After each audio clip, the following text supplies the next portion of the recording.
Boom.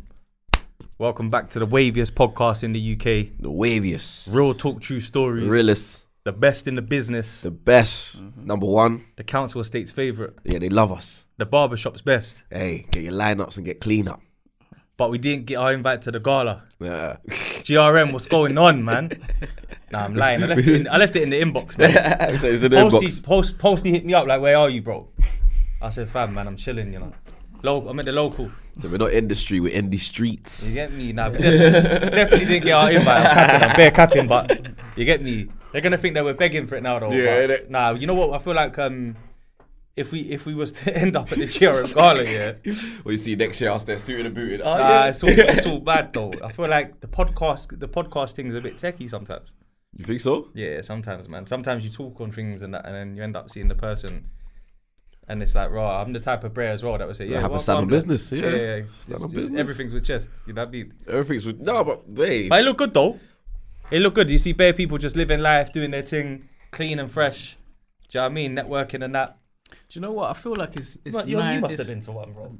No, I haven't. Nah? No, I haven't. Remember, I've been indoors. I've been in the cave working, doing family life and all that stuff. So, do you know what it is? It's out of sight, out of mind, innit? So it's kind of my fault, innit? Because I haven't been there for people Like, to see. put out yourself like out there like that. Yeah. But it is nice to see, like, you know, that we have something to go out to and get dressed up to go to. Yeah, like a ball. Yeah, man. Yeah, 'Cause like we just see it on like, you know, the TV in America, all these other countries, but I feel BET like stuff and all that. Yeah, and man. Yeah, it's true though. Yeah, it's nice. It's nice to see, man. Like, Yeah. coming from, you know, I've been in the scene from early to see what it's grown into. So it's nice to, you know, get dressed up to something. Yeah, to That's even facts, have bro. a level like That's that. facts, way. man. Yeah. You definitely been in it early to see it grow as well. Yeah. Do you know what I mean? That's the truth. Yeah.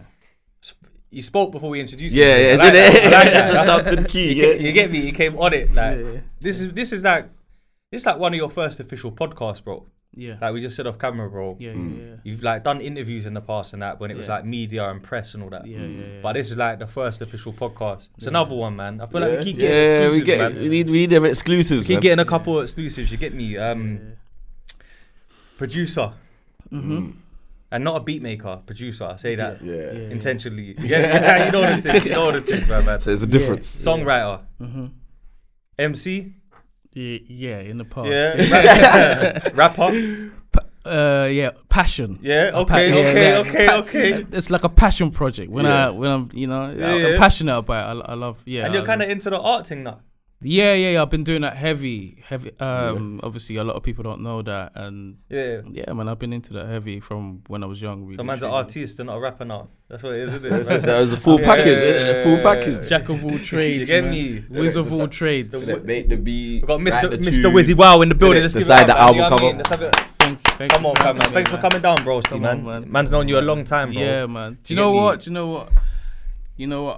I gotta give respect when it's due. Like, I've been seeing you doing your thing. Do you get what I mean? And I'm seeing what's going on, the guests you've been posting up and stuff, and I saw it from the beginning, and you know what I mean? And you kept going and you're elevating, and you know what? I can only respect that. So when you did give me the shout, I was just like, bro, don't say a word. I'm Yeah, there. appreciate that, fam, man. Trust me, it's hard work, bro. Yeah. It's a lot harder than it looks sometimes. We just make it look good Yeah. because it's tough, bro. Like, big up D Gully today as well. Like, he literally just woke up from doing some night shift thing and that, and it's like, we do a lot of things because you know how the thing set. It's like at some point it will make us. Yeah. You get me? Elevate financially and that, but for the first few years you gotta just. Put in you man will get there, man. You know what I mean? You've got a nice setup, man. You'll get there, man. You'll get there. Just consistency and just keep going, man. Keep doing your thing, man. But it's about you today. Yeah, trust. Yeah, trust. Special guest. You get me? You know what, bro? We'll start off. Because this one I thought, you know, we could talk about quite a lot of things here. Yeah. And I thought about direction, where to start, where to go with it. But I want to start from the start, bro. What's your background? What's Wizzy Wow's heritage, bro? Born in Sweden. Rotted. Yeah, born in Sweden. Moved to England. Parents are from Congo and Cameroon. Right. So it's an African background. Yeah. See, I actually thought to myself today, you know. Yeah. I don't know where Wizzy's from, you know. Like, I've known you a long time, but I know, because the people around you are from different countries, and that obviously, you grew up in a place where it's very mixed and stuff. So where I grew up, Tottenham is just, it was a lot of like Caribbean people, Ghanaians as well, innit? Yeah. There's a few Congolese people over there though, you know. I can't lie. Now that you say that. Yeah, there was a few. I did. So who's what out of mum and dad? So dad is fully Congolese, mum is half Cameroon and half Congolese. So you're kind of more Congolese. Yeah, more. I didn't even know that all this time, you know. Yeah. That's mad. Yeah. So that's mad. Like Sweden, like how long was you in Sweden for? I was there until I was 10. So I've lived. So you was in there for quite a bit then. Yes, I've lived in England longer than I've lived in Sweden. So of course. Do you remember your time in Sweden? Because 10, like I don't. Yeah. Like at the time when I was there, like the racism was hard. So I just wanted to get out, forget the language, get into English and get into the swing of things over here. Oh no, I get you. You get what I mean? So I don't remember much, but even like I can't speak it. Yeah, but I can understand it a little bit. Even up to now, yeah? Yeah. So my peoples get onto me. They're like, "Raw, what? You can't remember it?" I'm like, He's just blanked out. So up to 10, you done primary school there, basically? I've done a bit of primary school over here, I believe. Oh, okay. Yeah. Oh, my bad. Rookie mistake there. Yeah. I never have my phone on loud, you know, as well, because I was waiting for you. I put it on loud. Yeah. So you done a bit of primary school here. So when you've moved to England at 10, where's the first place that you moved to? Well, I settled properly. I was living with my cousin in Kentish Town, Queen's Crescent. Yeah, that's where I was for a bit. I think for about a year. Camden, innit? Yeah, Camden. Yeah, so I was there for about a year, and then we got settled in. No, sorry. Then I moved to Luton. Is it? Yeah. I was in Luton for about a year. Yeah. So I was in Luton for about a year or two, and then after that, moved to Tottenham. And that's where we like. That's where you settled. Yeah. Long term. Because you've always been a Tottenham boy to me. Yeah. I've lived there the longest. So yeah. Since like, 2001, I believe. Yeah, it makes sense. Because if you think about like music as well. 2001 is like when Soul Solid Crew are doing their thing. Outside the Neutrino had just had their little run. Yeah, DJ Luck MC. Yeah. Come on, man. Shout out to Random. Nah, that's real. Easy to just, you get me, fucked up every rave. Facts though, Easy to go. I watched some clip of him the other day, got mad on the turntables. Up to now, you know. So I guess that makes sense because by the time you're of an age where it's like you're messing with music and that. Would you say you was already in Tottenham at that point? Yeah. So I was always like kind of into music and interested, like, but when I settled in Tottenham, obviously there was the like So Solid, 21 Seconds. So like every time you go out, the cars are bumping it, like chilling on the block. The block is playing it. Big tunes, you know. No, real. Yeah, they don't know. Yeah, mad. They don't know. So like I just wanted to get into the swing of things. You know what I mean? So yeah, man, I was heavy on music when I was in Tottenham. Partly into it before, but that's when I moved over there, that's when I just really got into it. Did your like Congolese background have a lot of impact on your musical influence as well? Because they're very musical people. They like a dance as well.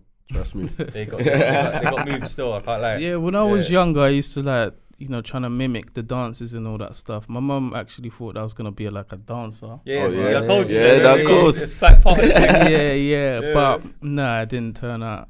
You know, I went really interested. Jump to the music. I went into that. But yeah, I'd say early doors, I would say that the Congolese music culture like kind of got me into the music, and there was an interest from there. Yeah. Because they got the fashion. They got the moves. No, it's true though. It's true. I've got bare Congolese and Angolan brethrens that I grew up around, like, and they're neighbouring countries as well. Shout out my Congolese dons on the stylish, bro. Yeah, shout out Young Bane as well. He's a fly. Is he Congolese as well? I believe so. He might be. He might. But I think even just those Congolese.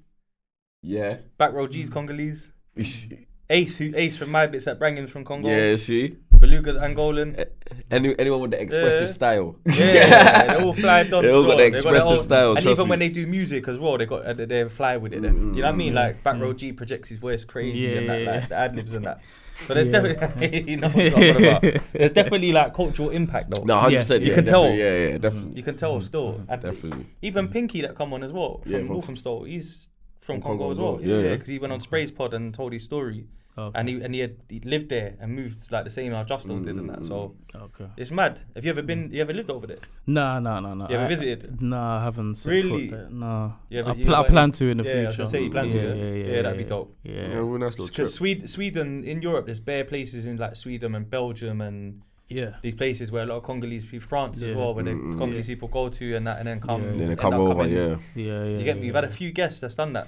Even that's what Justo said. He lived in Paris, bro, for like a year or two. Then ended up in Kilburn, and that was it. No, because I think it's easier to get to those countries, kind of thing. Yeah, and I think Congolese as well. They will also speak French as well. So you got French and Lingala and all that. Yeah. So it kind of makes sense though. But Sweden as well, it's got a lot of East Africans too, a lot of Somalians and that. A lot of a lot of East Africans. Do you know what I mean? So it makes sense. Europe's good, but it's all that old school shit in it. That's why. Yeah. You get me? Yeah, all that. But nah, man. Start getting too deep. Yeah, it's too mad. Especially, trust, it's too mad. But you see, like, alright, cool. So, do you remember much about Kentish Town first before we moved to Tottenham? Because I feel like that's interesting. I didn't know you. You're still a North boy from the jump. Yeah. Kentish Town. Yeah, I do remember it. Like, obviously, my cousins are a few years older than me, so I was pretty much rolling with the elders. But yeah, man, like he taught me a lot of things. Like I went to my first like house rave and like obviously chilling by the cage, and he showed me a lot. How man hang out kind of in London kind of thing. I was there. Do you get that's what I mean? interesting. I never thought of it like that. Because he's not from. He's going Sweden to the block. So when you're coming to London, so he's teaching me English. I'm saying it's a different culture. Like, you know what I'm saying? So was your English bad at first then? In Sweden, there was lessons where they was teaching us English, but in like an American. Yeah. So you had an accent. Yeah. Do you get what I mean? So when I've come, he's showing me like, no. You gotta come out. Yeah. He said, we get that London. You sounded like you're from Northwest. Yeah, trust. You sound like you're from Halston and that straight away. Yeah, they're not gonna be on to you again. You get me? I said, yo, dog. Did it, the American chat. Yeah, so I remember, man. Like, obviously he. Showed me the ropes, and like he was a good cousin though. Like he showed me like the ends and the good like side and the bad side. But he said like, "Yo, I don't want you to get into X, Y, Z." Do you know what I mean? So kind of give you a full perspective of kind of how London living is right now. Yeah. That's good though. Good you could have ended up with Ambush and all that. Yeah, basically, you could have made tracks for Ambush instead of Wretch and that. Yeah, because some of Ambush's peoples know my older cousins. Yeah, see? Yeah. They're over that. Yeah, because it's like Queen's Crescent. It's it's like a main. Same. Yeah, it's the same area. But like I said, he's a lot older, so. Yeah. I hear that, bro. So we ended up in Tottenham. Yeah. What part of Tottenham did you end up in? Tiverton. I ended up in Tiverton. Yeah. That's what I know. N15. Yeah. You get me? Nah, I didn't even know this. That's what I'm saying. It's interesting when you interview people. Yeah. Because I'm thinking, you're just gonna tell me he's about Tiverton. The history gets deeper, man. Shout out Dan, on it, Product. Dan, he lives around the back of there. So I've always known. Product, the producer. Come on, that's my older bro. That's my bro. Yeah. Product. He showed me how to get real cinematic with the production and stuff. So that's broski, man. That's my family, bro, as well. Same thing. That's what I've always known about you from him, to be honest. Obviously, I knew like Caliber and all that as well. Yeah. Like I've known Bear Man from over there, but I've known him from long, bro. From making grime tunes and you get me. So he's someone that lived right around the back of Tiverton. Yeah, so I used to go to his house. Yeah, he used to give me plugins and all that stuff. And just showed me loads of like skills and stuff. So. Proper good geezer, man. Yeah. Certified guy. That's one thing I'll say. You know what I mean? Yeah, Proper. I used to like he could cook as well. So like on Sundays I used to go over there and then have food. Yeah, man, so I was whipping it up. Like whipping it up. We need some food, you know. Like, straight rice and peas. Yeah, man, some good curry food. goat. Tell us to bring some food for the pod. Brown stew. Hungry guy. Yeah. He made Lifestyle for me. The tune Lifestyle with the Lambo and that. Yeah, I remember. That's Dan still. Yeah, man. 30 guy, and he's always talked highly of you to me, bro. Yeah. So even though I knew people around you, and in passing I'd say yo. Yeah. But he's always like, yo, Wizzy is a genius. Yeah. Like, you know what I mean? That's what he would say. He's a genius, bro. And that's from him. Yeah, that's good. He don't chat shit. You know, some people, they just say things like, he's hardest. So if he says it, I believe it. Do you know what I mean? So it's a trusted voice. You got top-notch producers telling you, you're the one. Vouching heavy. So what was Tiverton like, bro, when you got there? Was that a culture shock because you come from, or was it similar to Camden? How was the vibe when you first checked in there? When I moved to Tottenham, like it was similar, but a bit more savvy. Okay. Yeah, because it was at a time where like there's so when I was in like Kentish town, like it was more about just like playing football, chilling out, going to this guy's yard and whatever, smoking weed, this and that. But when I moved to Tiverton, I'm coming outside and there's like crackheads everywhere. Yeah. You know what I mean? And like, like you're hearing something and you're thinking, raw, like it's not bonfire night. Do you get what I mean? Yeah. Do you get what I mean? So it's more like, whoa, like I need to be a bit more aware kind of thing. But then it became home, like, because I then, got to know everyone from the block, and we was all like a family unit, like a big community. Like at that time, the youth club was open, so summer holidays we'd all be there. Everyone link up kind of thing. Chilling at the cage, chilling at the front line. So it was cool, man. That's where it was like a sense of like community and family, the sense of family. Yeah, man. So that's South Tottenham, innit, Tiverton? Yeah, South Tottenham. Yeah. I'm always remembered that falls under South T. Yeah. A lot of them old school legendary stories and that come from around there, as well, all the way up to the farm and that, yeah, man. Yeah. So that's interesting though. So man's gone from like football with the man there, literally to seeing bare nitties everywhere in the gully, just crawling up the wall and that at night. Couple fried crackers at night. It was survival mode. It's just like you come outside and man are pulling up in nice cars and man's got like watches, the Aquas and all that stuff. So man's thinking, how can I get that? But these times we can't get no jobs. That's how they were getting it. Yeah. That's why the beans were there. Yeah, so it's like, you know what? All right, cool. So you mean I can just buy a Z and just chill on the block for a couple hours and I'm good. And I'm good. Like, I don't want to get a job. I'd rather do this. Yeah, just seeing all the trap stars. With the man there. Yeah, and our thing in Tiverton was just like, we have to be fly. Yeah, if I'll be honest, not to offend anyone, because I'm not from Tottenham, but like one of the most like fly parts of Tottenham that I've personally witnessed is Tiverton. Yeah, it was like a religion. We had to be fly. Like man, like Sammy and that. Yeah, Boss Bath, my guy. Yeah, certified. Yeah, you see them. He's got the chains. He's got this. He's got the icebergs. And they got the, you know what I mean? The mad whips. Yeah, so it was like. Even Frisco as well. Frisco's your block, innit? Frisco is flying. And he's a fresh don, bro. Up to now, you get me from a long time with the gold chaps and all that and the watch. Yeah, so we're coming outside and seeing that. So we're like... so that was just the culture. Like, come on, man. That's just how we are. It was motivation. It's just like, if he can do it, we can do it as well. Yeah. That's sick. That's true. Yeah, I never really thought of it till you said that. Because even Nero was fly. Oh, come on, that's my older bro. Like he took me in. Like he took me in. He's just like, you gotta be fly. You're my guy. like, cause there's no way. He was clean. He's just like, bro. At them times, the Air Forces was like £50. Yeah, you remember them days? Yeah, so the good old days. He's like, look, if you can't get any designer stuff, you gotta have some crispy Air Forces. Nah, 100%. And a crispy white tee, you're good. So I was just like, all right, cool. That's official advice. Yeah, that's official advice, man. That was the West Side summer uniform, boy. Crispy white tee. And he said it's gotta be crispy white. Shining. Them only two free wears, bro. Yeah, literally. Yeah. But then obviously, if the paper's not papering, you have to try and double up the socks and that. Make them, you know what I mean? Go size down. Yeah, I always go size down in Air Force though. Always. Yeah, I do as well. 100 as well. Yeah, no, you need to. And if you get a thick sock, try and stop that crease from coming quicker. Yeah, you know what I mean? But then what? Yeah, I was saying, if you get your actual size, it's a madness. I remember I saw Jim Jones on like a Smack DVD back in the day, and he was just like, "Yeah, man, he said we had the Colgate whites once." The Colgate. And then when they get the dirt on the sole, they out. Yeah, bro. Not one time, bro. Right, so that one, the dirt touched it. Yeah, I think he done too much, bro. Like I was thinking at least 3 wears. Let's be generous. I get a couple wears out of that, man. I reckon. Oh yeah, it's hard with them though. It depends where you're going. Yeah, going to one now it's hard because it's expensive. It's like a bill 10 now as well. Yeah, it's more than that, bro. Some of them for Air Forces. Some of them are selling them for like 150 to up to 200. Oh, like the resellers and that. Yeah, it's crazy. Resellers. They do resales on white Air Forces now, bro. Yeah. Some people are selling Air Forces for £2. That's when there's a drought.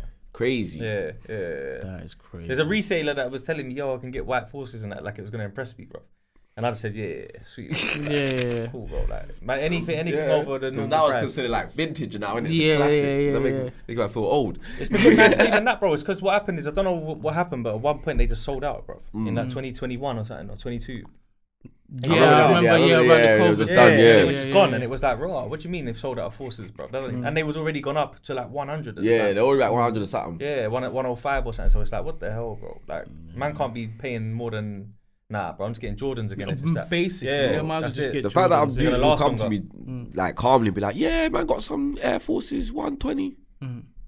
Oh, okay. Yeah, that's you, boy. I'd do it on a lot on like if I was like, right, I'm flying out quickly to like Dubai or Morocco or something, and then it's like, right, man, I ain't got none, the shop sold out. I would probably pay 150. That's my max.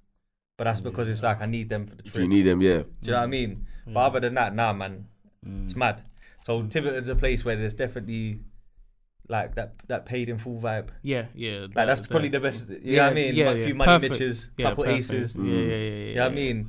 And it's like you see it growing up to the point where like you're going to the youth centre, the shop and that, and you're just seeing man in the mad Beamers, the mad Benzes, the watches, but it's still the ghetto. And they're fresh on the fresh on the dirt. They're in the dirt freshly. Nah, because that's what it is. It's like.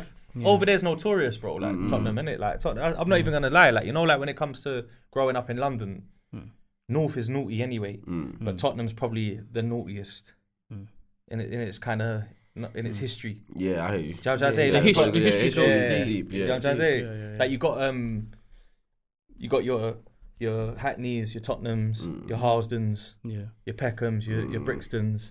There's a few more. Yeah, do you know what I mean? But those are the standout names. They've got a lot of history, bro. Yeah, and it's only 2 postcodes. It's like N17 and N15. Yeah, and then Seven Sisters just cuts through the whole thing. Yeah. It's a unique place, man. It's small. Yes, small. That's true, you know, because it's not that big. When a lot of people kind of like even like labeled it as like, oh yeah, this area's got beef with that area. That's like a whole different size as well of place. Do you know what I'm trying to say? Because of the Tottenham's just like there. That's it. Like it's South Tottenham and there's the rest of it kind of thing. They don't even call it North and that. It's just like, Tottenham. Yeah. No, do you know it's what? just South Tottenham and Tottenham. Yeah. Now that makes sense though. So when you start getting into music, at this point, like who's your influences locally, like away from just watching TV and radio and that? Because Tiverton does have quite a good lineage of artists as well coming out of it. Yeah. And Tottenham in general. Yeah. So locally, obviously you had your Wretches and Nero, the whole combination camp. Frisco, of course. Yeah, legend, bro. Venom Crew, which obviously Orange and that. Yeah, that old school, no? Yeah. So obviously Chip was doing his thing from young as well. What, that young as well, yeah? To say that. Yeah, because we used to go to there was a youth club in Finsbury Park. I think it's called Laundry. I can't remember, but ever since I remember, like he's been at it, and the way he was snapping, he was putting me on my toes. That's why he can't run out of bars. I've been rapping forever. Forever. There was Danny B. Oh, we got Danny B, man. Is it Cell's brother? No, is he Stitch's brother? Yeah. Come on, man. We got Danny every time, man. Yeah, Danny we got B. Stitch, man. And then obviously Cell. I was gonna say that's Danny and Cell rolled, isn't it? Yeah. Like Cell's name was ringing. Like sick guy, it bro. was ringing. Like even when he was in jail. Yeah. Like his name was just. He can ringing. rap though. You know, like when people weren't doing rap, he could rap proper. Yo, rap, spit, MC. He can do it. Yo, he was cold. Yeah, man. And his big up Orion, so his yard and Orion's yard, like that was the go-to place on the block. You go there, he had to set up the mics and all that stuff, so you go in there, like man will chill, there'll be bunning and whatnot, and then man will be like, yeah, cool, let's just spit. You know what I mean? So it'll be a little cypher, you know what I mean? So That's real. That's when you really learn how to rap. It was. When the pressure's on, bare man in the yard, bro. you gotta make sure your 60s fire. Man's in man's yard, just writing the bars, memorizing, and then going to the yard and just trying to spit off the dome. Do you get what I mean? And just making sure that I do not forget the bars, because man's are gonna get. Do you know what I would have? Do you know why I would have emphasized that now? Because obviously that was the era where man just jump on the phone and but back then. You had to memorize. There was no phone. With no paper, nothing. If you come in with a paper, man, slapping it out your hand. Nah, no, there's no paper, bro. Oh, you mean in the cipher? Yeah, no paper, bro. You meant before. Nah, you could write it down. But by the time you finish, by the time you get to the when everyone's out here. Oh, you're talking about like how man go to like fire in the booth and do this. Yeah. I don't rate that, bro. But that's what I'm trying to say. I don't rate that. Back then, you couldn't, bro. Yeah, man wouldn't allow you to rap if you didn't have the bars memorized. And it didn't exist anyway, so you couldn't anyway. You was never gonna do that. Man's coming in the yard with a piece of paper. Man's looking at the piece of paper and putting it down. Man, I said, "Oh yeah, cool." Yeah. Like there's no. Do you get what I mean? I got a notepad in the cipher and that. Yeah. But yeah, that. What's you lot's thoughts on that? We're on that. Like, when you go to like when you go on like Charlie Sloth's YouTube and that, and you see a fire in the booth and a man's reading off his phone and that. To me, it's a bit mad, isn't it? I'm just like, obviously I'm from that era where like that's forbidden. You don't do that. You know what I mean? But I think I've seen it so much to the point where I'm just like, as long as it's cold. Yeah, it's been normalized now. That's it. As long as it's cold. That's fair. You can't be reading off it and not have like and not be cold. Come on, then now you're taking the piss. Don't do interviews saying that you're super serious about your craft, because you're not. If you was, then because part of the craft is learning the bars. You know what I mean? Like, when we see like Avellino doing his thing, there's he's not reading nothing, and that's a man that's taking it serious, and he's up there. Do you get what I mean? So if you're coming up, then and you say you're taking your craft serious, then that's the rule. That's part of it. Yeah, that's the game. The same as East and that. My brother in East, Dave East, he's monster, bro. Like them man don't even look at. They might look at the phone before they. And then just once they snap, but they don't even do the whole like 32, 64. They just keep going, bro. Yeah, just rap. They don't. Them East Coast ones like Millie's and that as well. I saw Millie's mash up Westwood, bro, and then Westwood went, oh shit, there's no lie here. He's mashed up Westwood, bro, and I'm like, ooh. And then Westwood goes, oh dog, man, we forgot to press record. Yeah, and I was I was hurting for him, yeah. And then Millie's like, all right, run that again, yeah? And I was like, what do you run that again? He done the same thing again. And I was like, oh my days, bro. He's different mustard, bro. Different gravy. Man said, bro, I'm ready. They forgot to turn the camera on, bro. So you had to do it again, bro. And I was like, nah, that's mad. Man smoked it second time as well. Yeah, the first time I felt like it was even better, though. And the second one's already, I think, on 1 million views or something. Like, you know, them ones, like, proper big, heavy views and that. But that's the art of rapping. That is the art.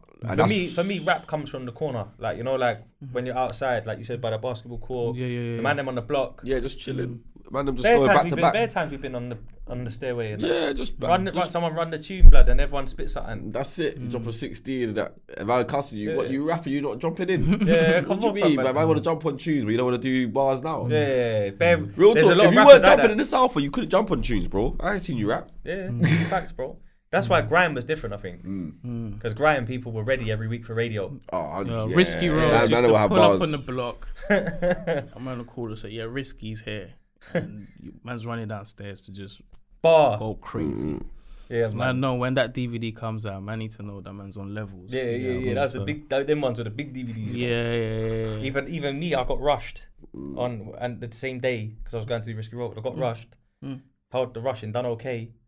Got just straight in my hat out, and I went to Bow to do the freestyle, bro. That was the place. Yeah, that's it. Real talk, bro. Let's get into altercation. It's still bar already. Uptown Records, I think it was called. Uptown, Uptown, something like that. Yeah. That's where I used to see like DJ Target and stuff. Yeah. But the Rhythm Division's the one on Bow. Rhythm Division, that's it. That was one where Target worked there. And that. Yeah. But that's where I went to spit my freestyle, and I was just like, bro, man, nothing can't stop me today, you know. Yeah, that's a different mentality right there, bro. Because a lot of it would have been like, yeah, it's home time. I've just done a quick 64. That's Scorcher was there. That's why I knew Scorcher. Okay. Them days. We just had him on as a guest as well. We was talking about that still. Yeah. Them times there, it was like proper. That was you know what, Risky Roads, I think it's their 20-year anniversary this year. Oh, swear? Oh, is it? Yeah, because he mentioned about coming through, and that just goes to show how long ago this thing was, and that DVD, that's when a new era was made. Because there was a new era coming up on all the different ends, like Heat FM, On Top FM, Laylo FM and that, Rips, Freeze FM and that. But then they weren't reaching further than their local their radius for the transmitter. So then what's happened is like the DVD game opened up the whole thing. So like if you're in London and you're buying DVDs from Wembley Market, Bush Market, fucking anywhere, all over the place, you're getting Wembley Market was definitely the spot to get. Dalston Market, whatever market you're going to, and you're getting the DVDs. You're literally hearing new youths from different ends, and you're like, oh, what they doing? They like that over in Tooting and that. Like you just wouldn't know. Like you don't even know them like that. Ballum, what they got spitters, mad. Croydon had them youths and that. That's like got rappers and that. Back in like the road rap era. So that was a time when like a new era was born, which is like it's probably like my generation actually, because it was like the movement era. Do you know what I mean? That era was like a very like there was like a new breed of MC where they were like hybrid MCs. They were grime MCs that could rap. Do you know what I mean? They weren't ready before that. Like Wiley and that he's one of the best MCs to ever come out of this country. But like I've never heard him do a rap tune and say that's a good rap tune. Does that make sense? But I've heard him make all other genres, dance. But I know, you know what I mean? I feel you. He could spit jungle, drum and bass, but his thing, he's up tempo. You know what I mean? From that old school time. So that for me was definitely like a standout era.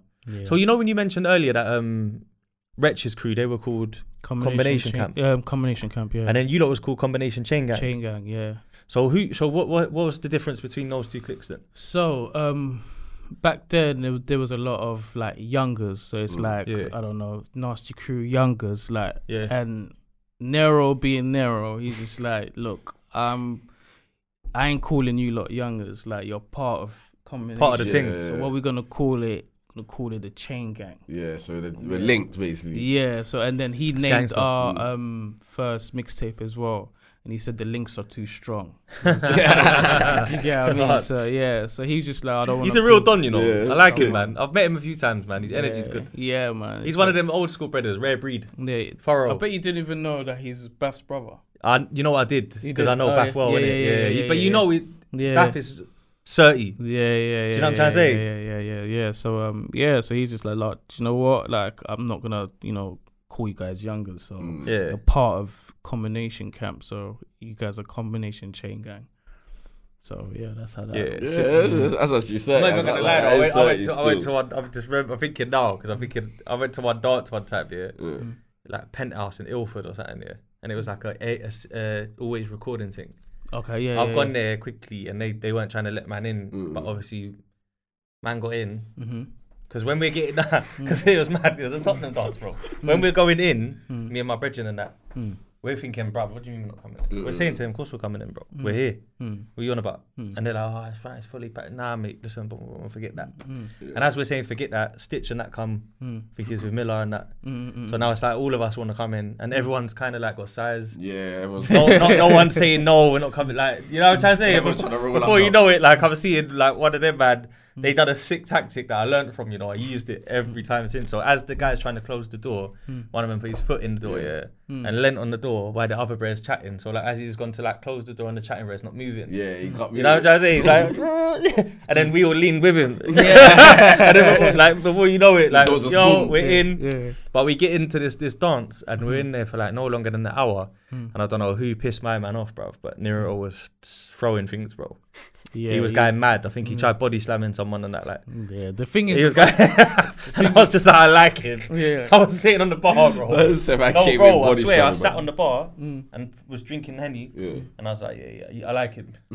He's on it. You know, but that's immature days. It was back in like 2006 or something, or 7. You know what I mean? Yeah, like me and him, like ever since when I moved to Tiverton and we, got to know each other and that. And he's just like, trust me, you're my guy, bro. And but he's cool, man. Like, we've been places before where like there's youths trying to mean mug us and whatnot, and he's just straight on. He's not even looking. He's saying to himself, if I look at you and I get a draw out, it's gonna be draw out. That's it. Like, and he's just like, he's always them times he was kind of like stocky. So he's just like, bro, I'm the Black Rhino. Like, he's like, if it's goal time, that's it. There's no stopping. That's it. But the thing is, I don't want to do goal time. I want to be fly.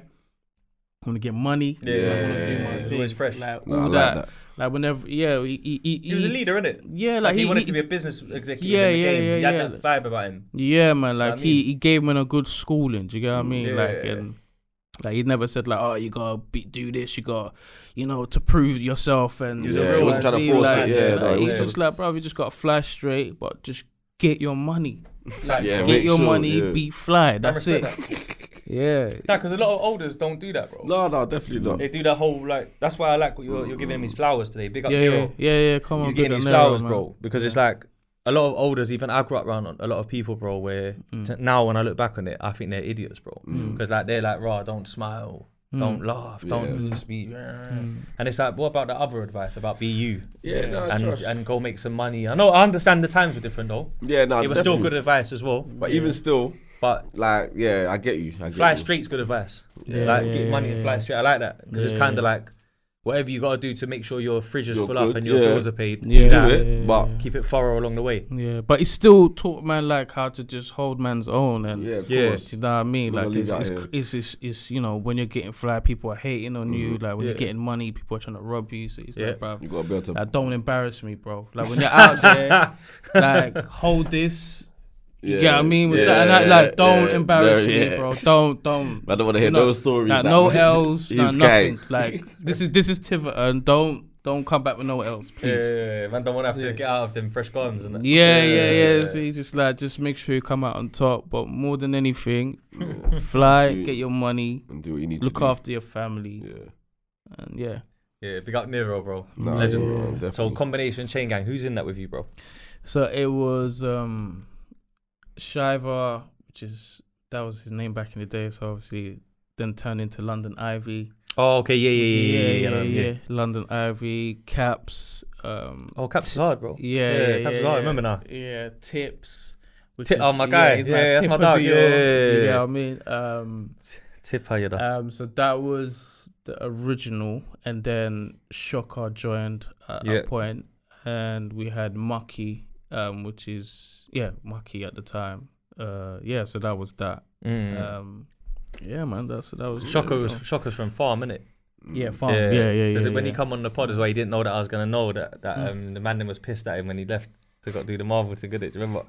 I didn't even know that. Yeah, there's a few people that was like, "Raw man, what is over here?" You get me? And he was like, "AS knows too much, man." For Tottenham. You get me? Yeah. Shocker's sick as well, man. Oh man, it's cold. It's cold. It's cold. I still keep in contact with him now. Yeah, big him up, man, all the time, every day. Man. He's doing well, man. He's got his book out as well. Go check it out. Yeah. So that clique is kind of like sitting underneath the combination camp team, which is like Nero, Wretch, Calabar. Yeah. Who else was in that as well? Was it just them three? There was a couple, man. It was Mumbles, which is Zion. Yeah. Cell. Oh, was Cell in it? Yeah. I didn't even know that. You know? Yeah. There was. Yeah, he was in. According to my knowledge, he was in combination chain gang. I mean, combination camp. So was Danny in it as well? Then as well? He wasn't. He formed. Frisco formed the group. So he was with Frisk, isn't it? Sugar, what's with that? Presto and that. Yeah, what were they called again? I know what you're talking about, but I can't remember the name either, bro. Yeah. So, but it's when he was doing like Back to the Lab, he always had them on as the features. I remember. Yeah. But that's quite like a tough, like school to come up under, innit, with Wretch and that. Yeah, of course. Because even Cali had metaphors galore as well. Listen, Cali was on a whole. Do you know what I mean? Yeah, their metaphor game was different, bro. Yeah. So when man seeing them, shelling and like I used to go Heat FM with them a lot because I was like one of the first like young lot from the area that went to Heat FM with them, and then seeing them going off, and it's just like when there's a room full of people. Like, I don't know if you remember Cold Blooded. Yeah. Like everyone's in there, so everyone's going off. So it's like when that mic is coming your way, you gotta think about the bars and you gotta make sure you're going mad. You know what I mean? You gotta own the mic, innit? Yeah. You also gotta get the crowd participation as well, everything. And it was at a time where like people had like one-liners and like bars was like good but basic, whereas them are coming with metaphors, similes and punchlines. So it's like So it kind of went from reload bars to the actual. Yeah, so it's just like, all right, cool. That's what, you know, that's what I got to follow through with as well. I got, you know, carry the flag and make sure that I'm on the same kind of upper echelon levels. Because I feel like along the way, you definitely went from being clear that you're not in a youngers normal at one point. In my opinion. Yeah. From as an outsider watching, like you was officially promoted. You worked his way up the ranks. Like you was on all of their projects and that. As a really important person. You know what I mean? Yeah. Because just, you know what it was? It's like at that time, obviously. London Ivy had a child, so the real life started to hit. And then Tipper and Caps, you know, they're some fly. As Tipper, you know, them man don't play when it comes to the fashion thing. For a long time. Yeah, them man are up there. You know what I mean? So it's just like, and so there was hustling. Do you get what I mean? There was, you know, getting money and all that stuff, and I was producing, so I remember Zion telling me, like, when I was on the block doing what we was doing, Zion was like, do you know what, why don't you just do that with the beats? Because everyone on the block needs beats. Yeah, so true. If you sell it, rappers, if you sell it for like £30 each, you're good. Yeah, literally. So get money as well straight away. So that was my hustle. So I didn't have to pause from the music to try and get money. Just keep going. I could just keep going, and every time I went to like a set or whatnot, they're like, "Oh, you make beats." I'm like, "Yeah, I'm selling it." So next man from Heat and that. Do you get what I mean? So it's just like that's why I was able to stay consistent and be there. And my consistency, like, I just got better and better. And then, you know, Wretch was taking me everywhere. So and the music's funded itself kind of thing. Yeah. It was making more than what I was doing, you know, on the blocks. So I was like, well. No, it's true. Because you got all these rappers, like you said, people need beats. Yeah. So they weren't supply and demand. Yeah. And that's also going to promote you to make more beats and make it sure that it's, do you know what I mean? Because you know that, okay. Yeah. You know what I mean? And I made sure that I was like, you know, really good at making beats as well. So, like, me being that good as well, that helped it as well. So, because not a lot of people was doing what I was doing production wise at that point. So you was ahead of your time, bro. Yeah, I feel like there was a little batch of people that was like that. It was like you, Merlin, maybe Stickman. Yeah, Stickman was doing Stickman taught me a lot of game. Like, I used to go to his house and I'd be like, bro, I don't know how to do this. Like, help me. Like, I remember just thinking, like, I want beats off these dons. Pause. Do you know what I mean? Like, you hear me? Like, man, want to get production for this. You know what I'm saying? MSN days and that, even, innit? Like, just as the start of there. So it's like, Stickman was good. Yeah, he was cold. Wizzy Wow was making hits. Like, before it was even been, you couldn't even measure it to be a hit yet because there was no real, just mixtape music. With a little DJ Cameo spin, a Logan Sama spin. You know what I mean? So it's like how you just know it's an anthem though. Yeah, you just know. Man, know about it. It's outside. You don't know. You get me? It's fun. You know, you got one tune with Frisco. Yeah, I wrote it down in my notes because I remember it. It's called Crazy. Crazy. Yeah, it's like an old school tune. I don't know how old it is. That's why I'm bringing it up. It must be really old. Yeah. I don't. Let me show you. I've got a few with Frisco. Let me see how old this one is because I just remember. Look. Oh yeah, I remember that. Oh. But this is the first. I was one of the first to start sampling. Like, that's what I'm trying to say. You know what I mean? Like, see where I'm going with it. Yeah. I was one of the first to start. Do you know what? Merlin was doing it, but he was like sampling like violins and strings. So I was just like, I was like, okay. Right, so these times, like, when I'm chilling in my yard after a hard day, I'm listening to R&B, and I'm thinking, bro, what if I just sampled this Brandy song? So I sampled it, and it became big. Like, it was a song called "Used to Be" by like Wizzys on there. Oh, big tune. So it's just like, and that's when that tape, worked, so when that worked, or is it does that learn from my mixtape, or is it the movement tape? It might have been learned from my mixtape. It's learned from my mixtape, isn't it? Sure. Yeah. But search it, bro. Yeah, from there I was just like, that's it. So I'm sampling bare R&B. It's learned from my mixtape. Yeah, so that's the staple. Scorcher gets. Yeah. So wait, at this point, right? Is that, you know, that tune I just showed you with Frisco? Is that before this, or is it around the same time? I think it's after. Oh, right. Okay, after cool. All the same time. Like same I think I started working with Frisco after Learn From My Mixtape. Because you got that.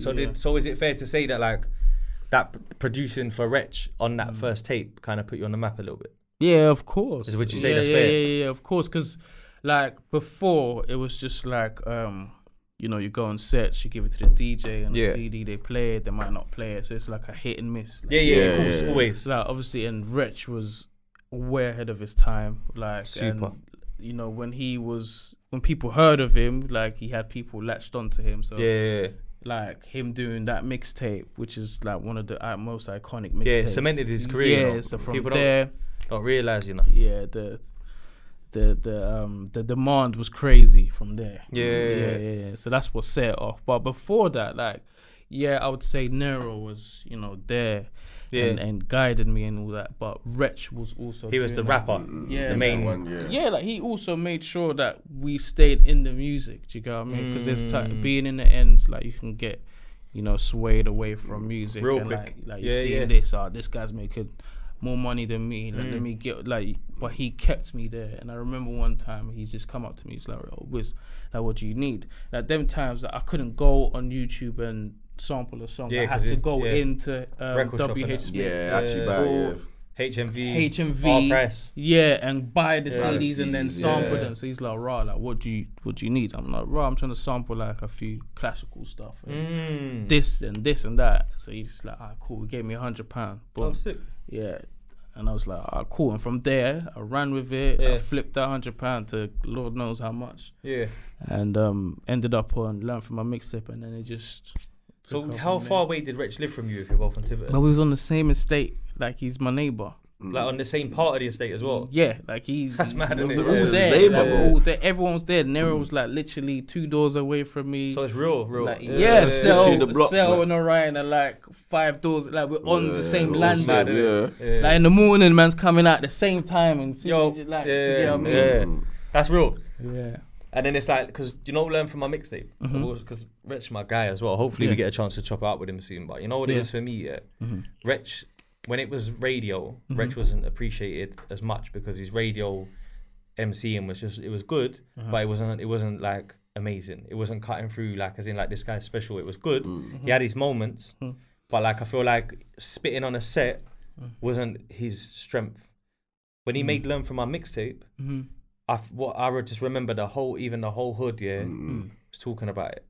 Because they were like, yo, because what happened is at first when there was like a buzz around Scorcher at the time, Simply the Best come out, big tape, whatever, we doing well. Gets dropped something. I can't remember what one it was, but Gets dropped something around that time. I don't think it was Get All Gospel because that come after. There was some stuff that he was dropping. I don't know if it was singles or it was remixes or something or whatever. No, 2000 Life. Just before. Oh yeah. So it was 2000 Life, Simply the Best, and then Learn From My Mixtape. They all kind of went like that, and that's why they ended up linking up because Gets jumped on Scorcher's tape, then jumped on Wretch's tape. Okay, yeah. So that's how it become the movie. Yeah. So what's happened obviously is when Wretch drops his.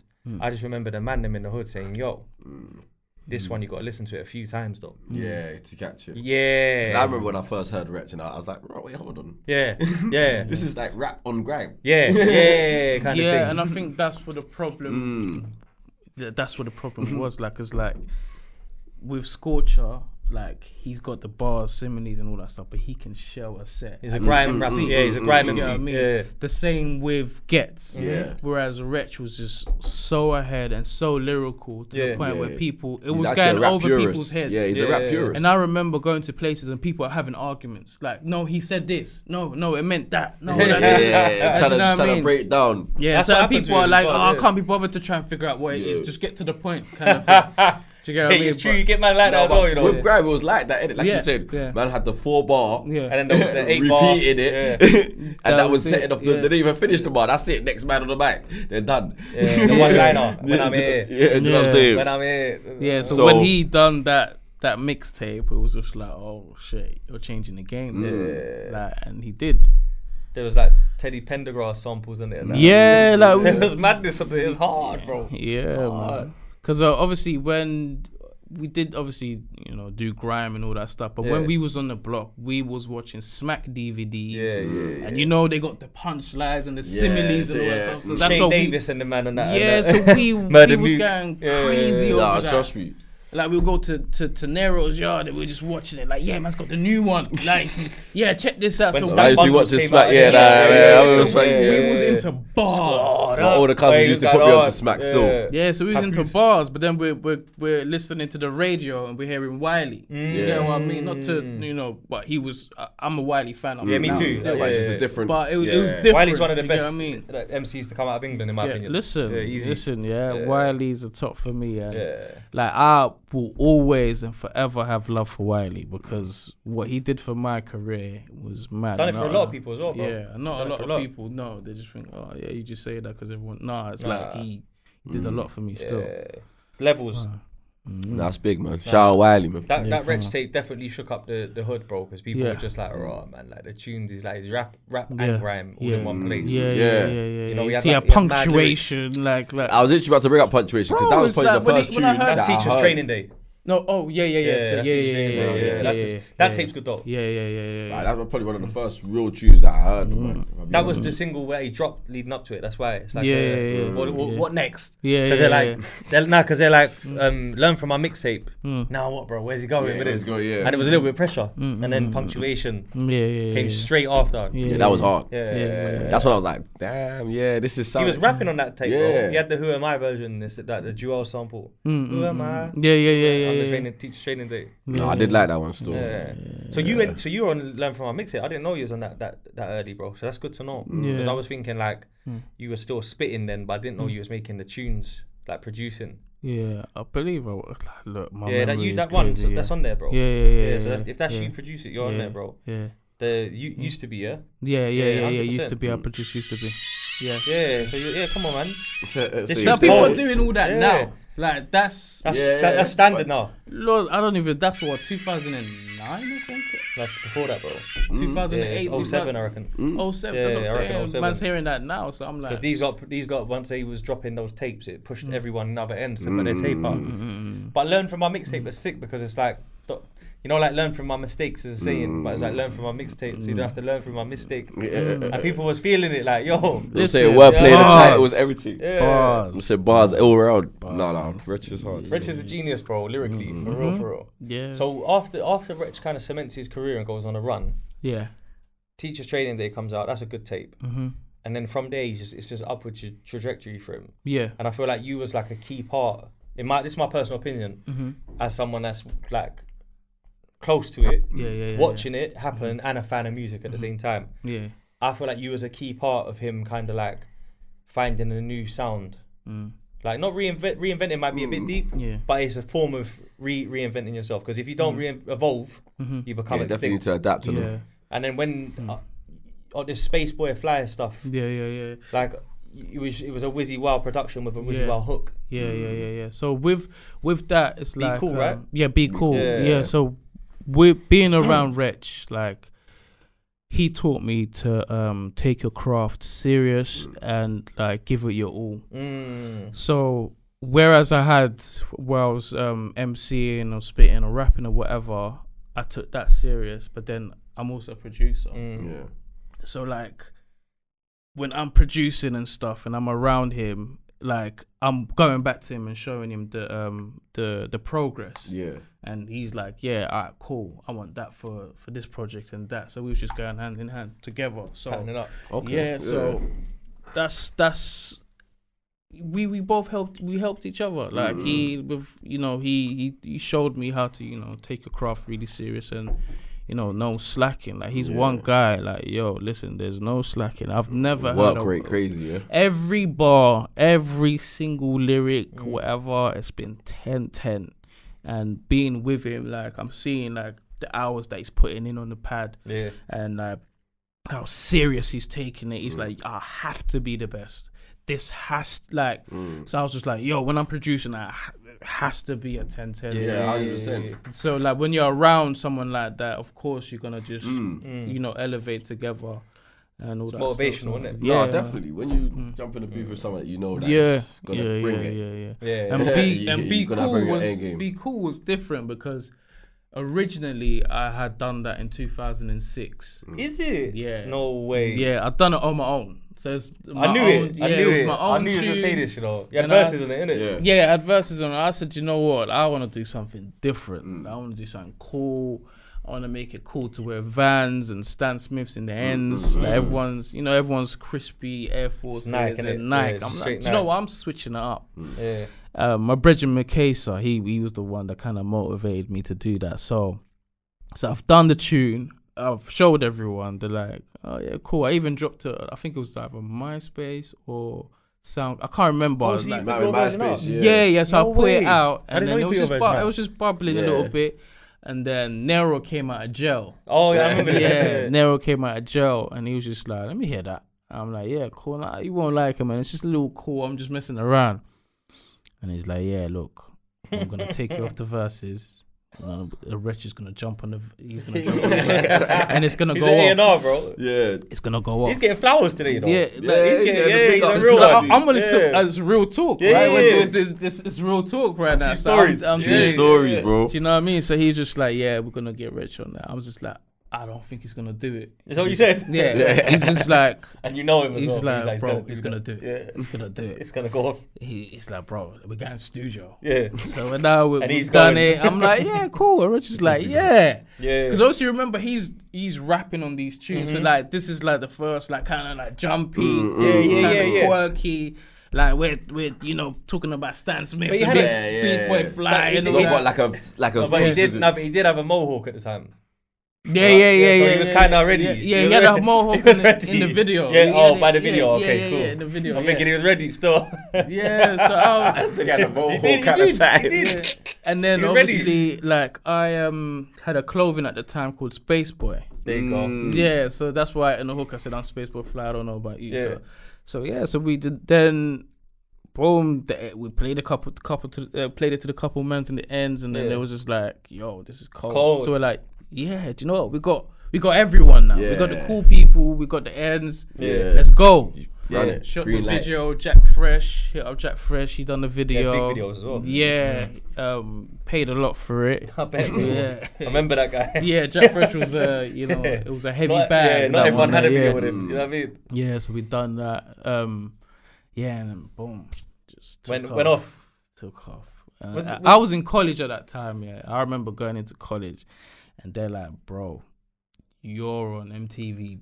Yeah, facts. And they're like, "No." I'm like, "Oh, sick." They're like, "No." That's like deep. your song is number 2. Like, so it's constantly on. It's rotating. So I'm like, it's a rotation now. Yeah. Like, all right, cool. Wavy.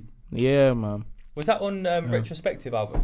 Retrospective. Yeah, so that's that's what I'm saying. There's a whole shift. Yeah, that's what I respect to. Like when Wretch is going in to do another project, it's like a conference call. It's like, yo, like it's not gonna sound like the last. Yeah, we've got a whole taking plan. it somewhere else. Everything's intentional here. Like nothing's like mindful. Yeah. Everything's planned. Real art. Yeah. Because at the time, correct me or not, like Lil Wayne is kind of doing bits.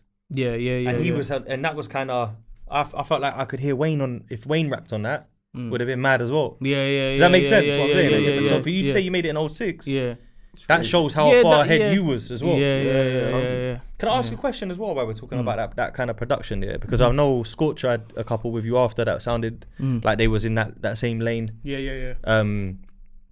I don't remember the names of them off top, but I know he had a couple with you still. Rendezvous and another. Rendezvous. One. Yeah. Rendezvous, and we had. There was a track with you featuring him, I think. As well. Over now. There you go. Yeah. Over now. That's the one I think I'm thinking of. Yeah, man. Was you inspired at all? Yeah, by Swizz Beats. What with that kind of production era? Not the early sample stuff and the gram stuff. More that. No, not so much Swizz Beats. It was more like Timberland. Really? Okay. I really like the heavy drums and that. Yeah, with the heavy drums. So it's a mixture of Timberland and Pharrell. It makes sense because I could hear. Because it was too. Do you know what? And I say this with the utmost respect as well, because at the time, a lot of UK producers sounded tinny. They sounded like, you know, like if you had a biscuit tin. And yeah. You hit it on time, and then you added a bit of a weak drum. Because you know, like when you listen to like a Dr. Dre production, like the drums and it's piercing. Like the beat is even like when you hear 50 Cent in the club before he raps, it's a hit. Yeah, literally. The drum. That's why I used that, to visit a lot of producers. So I'd visit. What's his name? So I'd visit Stickman.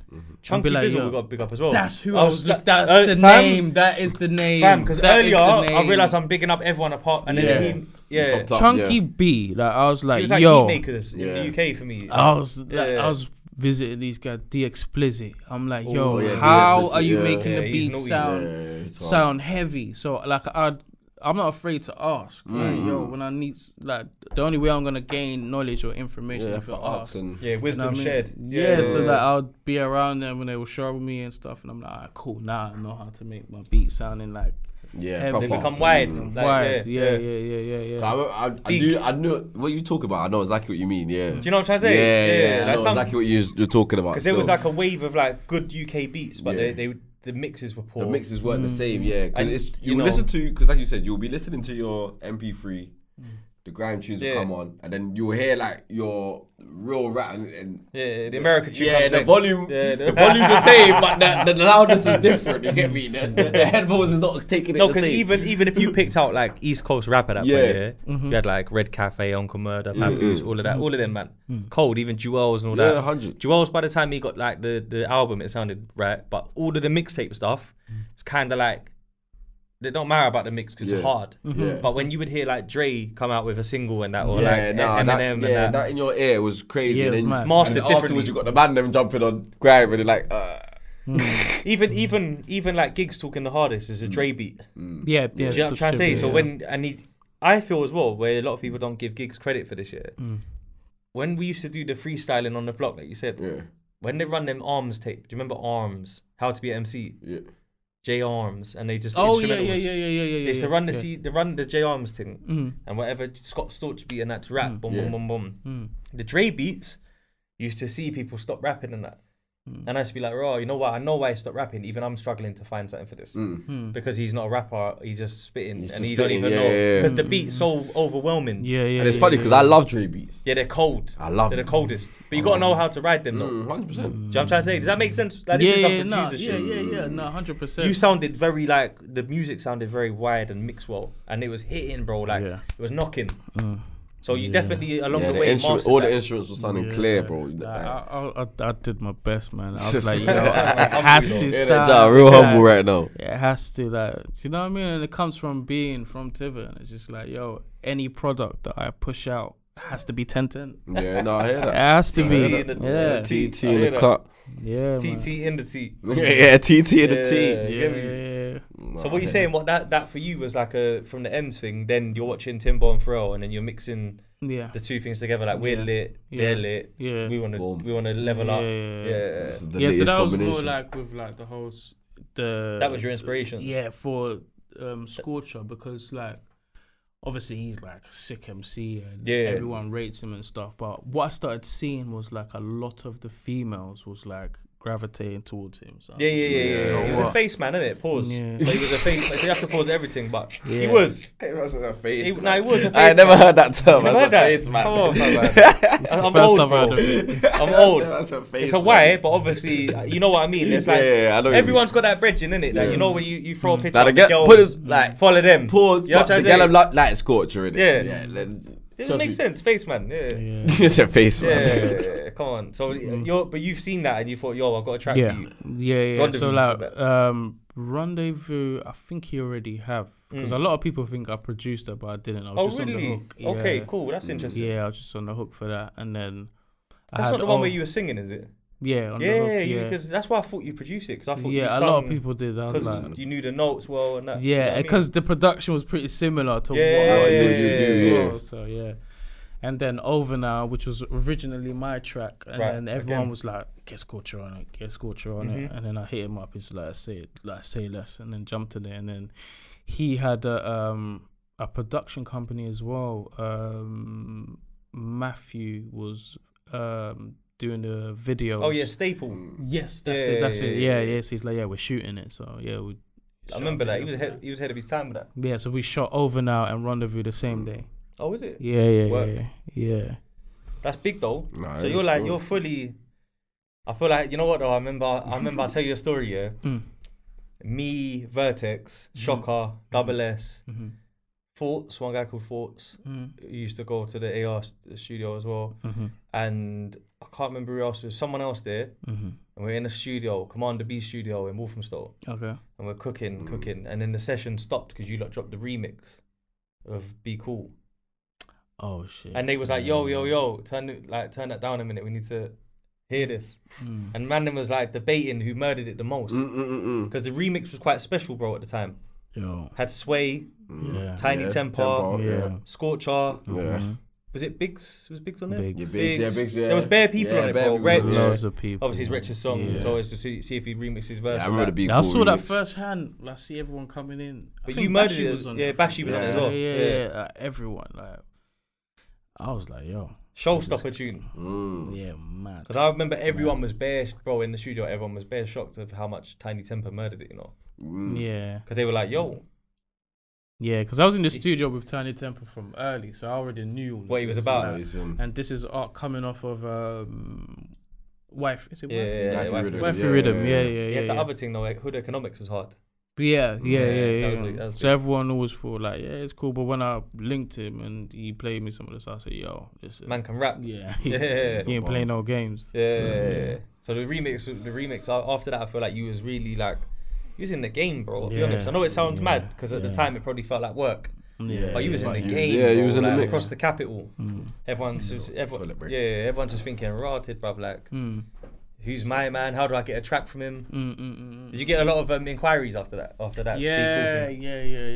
People hitting me up left, right, center.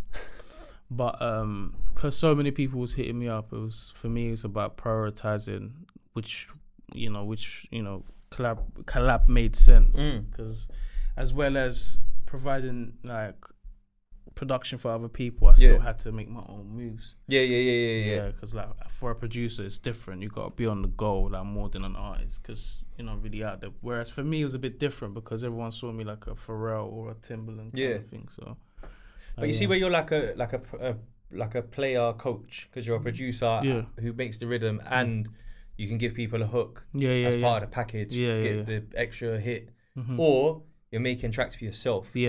So, question I got for you about that, right, is that if I use an American example, I think like Timbo might give you a hook, but you're not getting. He don't rap himself. So he don't have his own rap career to worry about. Whereas Pharrell, at one point, I think he done that. But even then, I don't know, not as much though. Maybe. Who's a good example, bro, in America of someone that was like a rapper and a producer?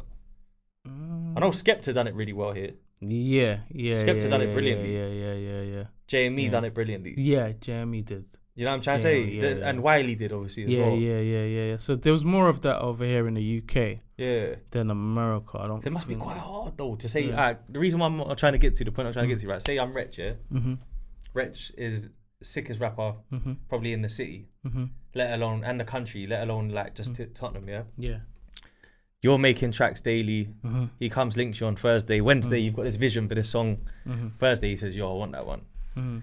You're thinking, "Right, what about my rap career?" In your head, but what's your stance on it? Do you just say, "I know it's better with him because it's gonna elevate me more anyway," or am I so passionate about the writing that I've done on this track that I need to keep it?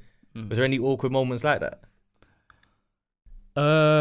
No, because for me, if the vibe shifts in a way where he wants to do it, I never go against the vibe. If it feels good, like, and I'm more about being a team player and making the boat move. Facts. Do you get what I mean? So it's like, for me, it's just like if me providing something that I love for Wretch, but it gets us further. Yeah, it would, innit? Yeah, that's good though. And then I'm doing, because I could just go back and make another beat again. Yeah, you felt that confidence as well, where it's that's just another one. Yeah, so there's a funny, like there's been many situations where like, I don't know, I've sent Jay Warner a song. Yeah. And then I've got a hook back, and someone said, "Yo, like I'm gonna use that hook." And I'm like, "Yeah, cool." Yeah, straight. Okay, got you. Yeah. That makes sense though, but that's good because I rate the mindset, because you know, like a lot of people would be like, can be like, nah, that's mine, and that. Nah. They're worried about if it blows, like, would it be? I'm about the team. I'm a team player, man. It's nah, like, facts. If you're insisting, you know, like, yo, like you need to, like, even like with Be Cool, Nero was just like, you need to take the verse. I'm like, bro, I love it. Like, nah, I rate that though. Because you was loving your tune. Yeah, because like, and me just going with his idea, because the vibe and you trusted him though. Yeah, you can tell that he never really steered you wrong as well. Yeah, so even like, it's not like he's not done anything for you, and then he's just demanded that. Yeah, he thought, you know what, big bro knows what he's talking about. Yeah, so he's guided like, me. Cool, let's go for it. And then I'm here now, so it's just like, yeah. Nah, it was big. End, yeah. It was a big moment in time. Them records, bro. You know, like when Bigz was hosting some of the tunes, and then it was like. Wizzy Wow. Big up Fizz, man. Yeah, they were good times, man. Like that. He ended up being my manager. Yeah, Viz was my manager. I didn't even know that, you know. Yeah. Viz is my guy as well. Yeah, Big for up Viz. many years. How was that? That was amazing, man. Yeah. I'll do it again. I'll do it again. Like he was very passionate. A lot of people would say that he was emotional, but I say no.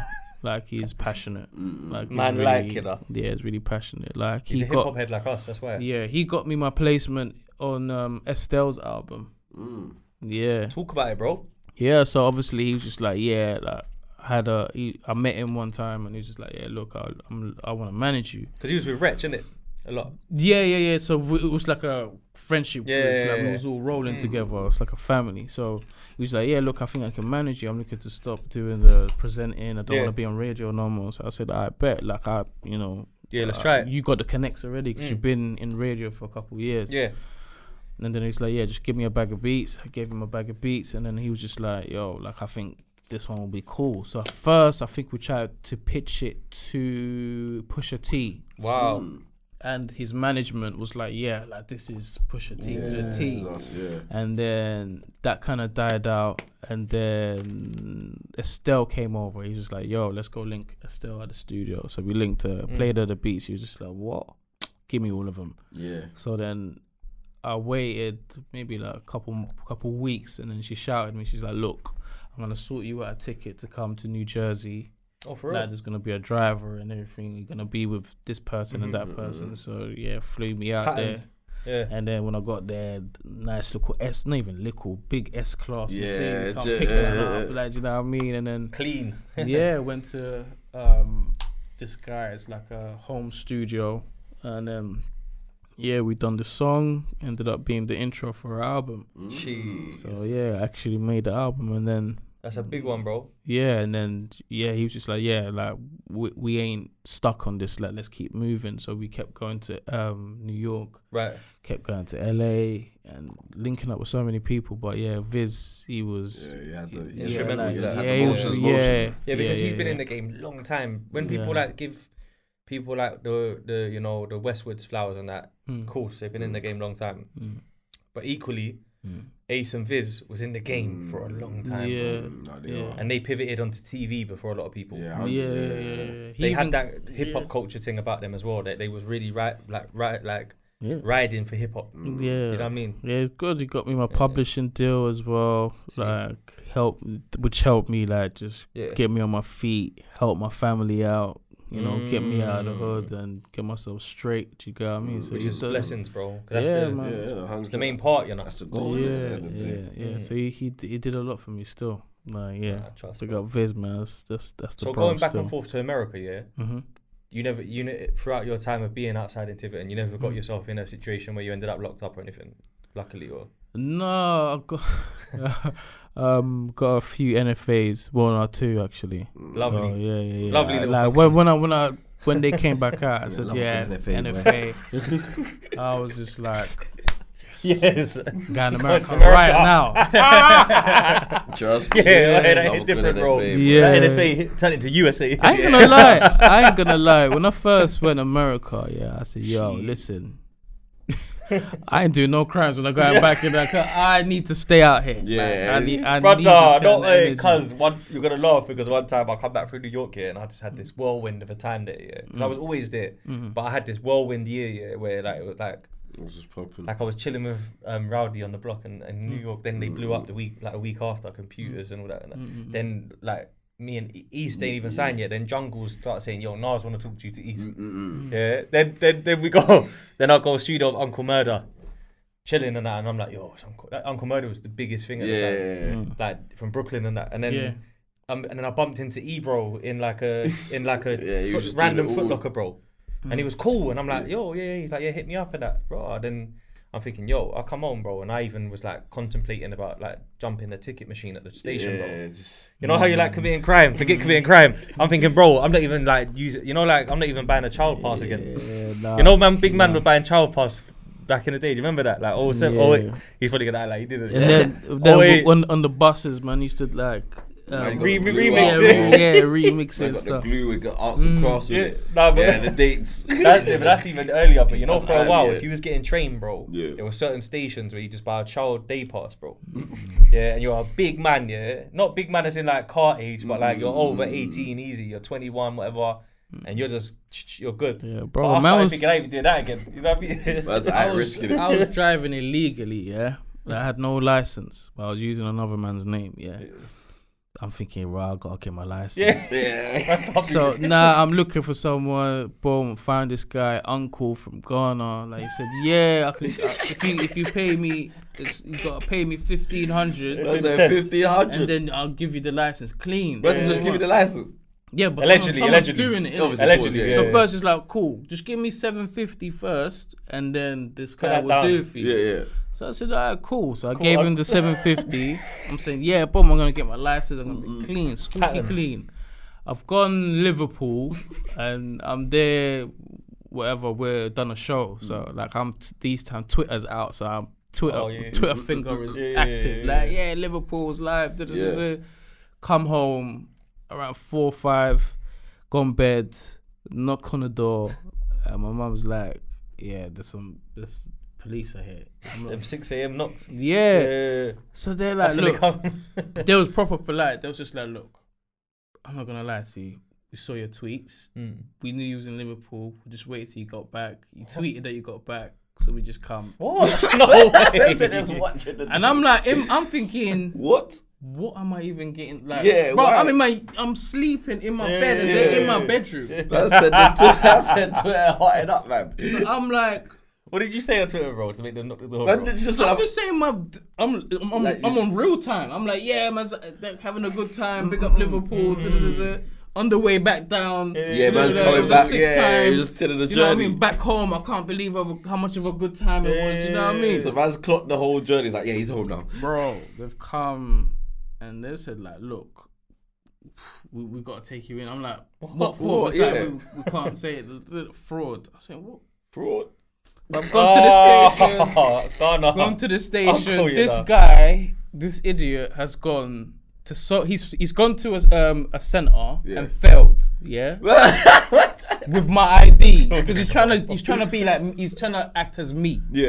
He's failed. He's gone like Leicester, failed again. His face, bro. So and then he's come back to London and passed. But they've clocked like, this is spooky, bro. So and then like they've arrested him and they're like, I'm sorry to say, but he's given up everyone that he's been doing it for, and including you. Like your address is here. He's taking a piss. So I'm like, let's snitch on the program. I said, listen, how are you the main man and you're snitching? No, he's the guy that takes the test for the main man. Okay. So now, like, boom. He's like the guy that does the dirty. He does the heavy lifting. So I'm just saying, listen, I'm a musician. I'm up and down the road. Like, do you know what I mean? This is my profession. Like, they're like, look, mate, we know. Save it. We know. We understand. Cool. Boom. NFA. 8 points on your provisional license. Fucking hell. That's starting off on the negative, you know what I'm saying? Boom, it's just like, setback. On your legs, mate. Cool. So I was just like, all right, cool. And then I tried to hit up Uncle. I said, yo, you run the pew. He's gone. Of course he's gone. He's out. Bro, he's an aqua, bro. But when I was in the cell, I was like, God, please. All I want to do is go to America. I want to be squeaky clean. Please, like, I'm never gonna do anything naughty again. Like, Yeah, man. That's when the big man hits you, bro. Yeah, bro. The big man was there for me. I got the NFA and then cool. When America, I said uncle. Like, what a madness, bro. Yeah, that's mad. You know, Uncle just was patterning up everybody for the peas. Yeah. But they picked the wrong driver to do the test. That's what it's just a driver, man. I mean, the fact that they picked a man that can fail, bro. Crazy, how you failing? And then going to London and passing. Yeah, he's a madman. He failed twice before, bro. Yeah, twice. Mad. So America, how did it change your motivation? Listen, yeah, New York. I don't like New York. Right. Yeah, but maybe that's my experience. Yeah. You get what I mean? When I went there, it was fast meeting, this and that, Very fast. and that. Everyone's just talking this big game. Nothing happens. Right. Up and down Manhattan, this and that. So it was just like go, meeting. So I never actually got to go in the studio over there. LA now, I loved it. The palm trees, the weather, the Sunset people, Boulevard. the vibe, the musicians, the level of musicians over there. Like I was like, yo, like everyone is just like making. Who did you buck over there? I bucked Chip out there when he was out there. Yeah, him and Bath was moving around over there. T.I., innit? Yeah. No, that was before that. Before he linked up with T.I. Harmony, H Money, obviously Mikey and Mo, Sonics they go by now. Son of Sonics. I even saw a thing out there. What's his name? BJ the Chicago Kid. Oh yeah. Because they was in the same he was in the complex. He ended up being big, man. Yeah. So but yeah, when I was there, I was just like, yo, like all these producers like are so much better than me, but they're just so friendly. They're showing game. They ain't afraid to show game, and they're really like it's something about LA and the vibe over there that good energy that just makes you want to go extra and just make that that sweet music. And I was like, yo. And then it's just everyone was like sharing the energy around the room as well. So whereas in the UK, like it was like I'm either on my own or the energy is not as the same as over there. Do you get what I mean? Because obviously the weather is not that nice, and you come from a neighborhood, it's all mad and politics and all that stuff. So you got that hovering over your head. Whereas in LA, like when we're on your way to, so you're just looking around like the sun's beating, like. You're seeing Ferraris and Lambos, and it's just like normal, innit? Yeah, like I'm coming out my yard, and I'm seeing like little Mercs and just chilling, like, you know what I mean? So it's just like it was just motivating over there. So I was just good weather as well. Yeah, good weather, and so I'm and the way and the way. I like New York more. Oh, is it? Yeah. I used to get bored in But LA. then again, I've never like worked in New York. I've always gone there for me. No, but I know what you mean, though, because there's definitely like in New York here, everyone's a salesman. That's the truth. Yeah. So you see what your point, why I make his point right is like, say you land in New York, bro, you'll buck someone and they be like, yeah, son, word to my mother, my cousins roll with DMX and that. And then before you know it, you're believing them because the way they're talking. Yeah. They just so real. Like, bro, one time. Then someone said, stay away from that guy, man. He ain't got no links, you know. He just, one time, just trying to do something. He's bored. Me and Viz, this was the time where I was trying to sign my publishing. And then there was a guy out in New York. He was just like, yeah, man, I want to sign you guys and whatever. So we've gone out there and linked him. And he happened to be linked up with Alex the Kid. I don't know if you remember. Yeah, I remember Alex the Kid. Yeah, so I met up with Alex the Kid in LA. He took me to the where Michael Jackson recorded the Thriller song and stuff. I know that one. Yeah, so he was just like, yo, Wiz, look, I want to sign you. And at the time, he was looking to sign Imagine Dragon. They're like a big group. They're massive. They got #1 like Imagine Dragon, yeah, I think he called Imagine Dragon. Yeah. So he signed them, and then he was like, "Yeah, Wiz, I'm looking to sign you next." And I was like, "Yeah, cool, bet. Like, you're cool. Yeah, we'll do like, you're originally from Wood Green, so you're like pretty much." Oh, swear down. Yeah. No way. Okay. Yeah. So and then he was like, "Yeah, I want to do this, but it has to be done through these two people." So I'm like, alright, cool. So they're like, look, they can make it happen, but you have to go link them in New York. Right. So we've hit them up and said like, look, we're coming to New York to make it happen. They're like, no, like, we got this and that going on, so there's no point you guys coming for one day. So me and Viz was like, you know what, we're coming for the day. Yeah, straight. We're on it. Flew out there. I remember the ticket cost us like, well, it cost me, my ticket was like $2,000. gone there, including like the hotel and that. No hotel. We're going there and then we're coming back. Yeah, it's the one day. Yeah, the one day thing. So we've gone there, turned up at the office. They said, "Do you know what? We didn't even know he was gonna come." So it's like, "Oh, what? So is it happening?" They're like, "Yeah." Flew back. They're like, "Do you know what? They've changed the president. We no longer can do the deal." Right.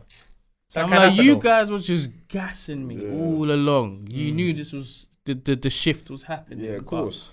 Some people don't know, but they could. It sounds like they could have known. Yeah, based but on them, for me, that was the last time I went to New York. I was bad taste. Yeah, left a bad taste. Yeah, man, fuck them, man. There. Yeah.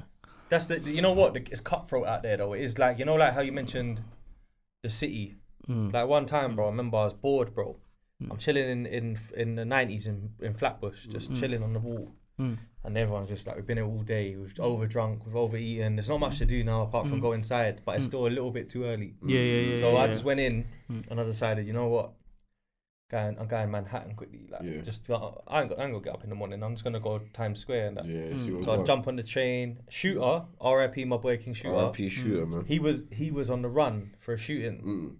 And he was ironically, and he was hiding in a place called the Poconos, which is like these hills outside of Philadelphia and New York.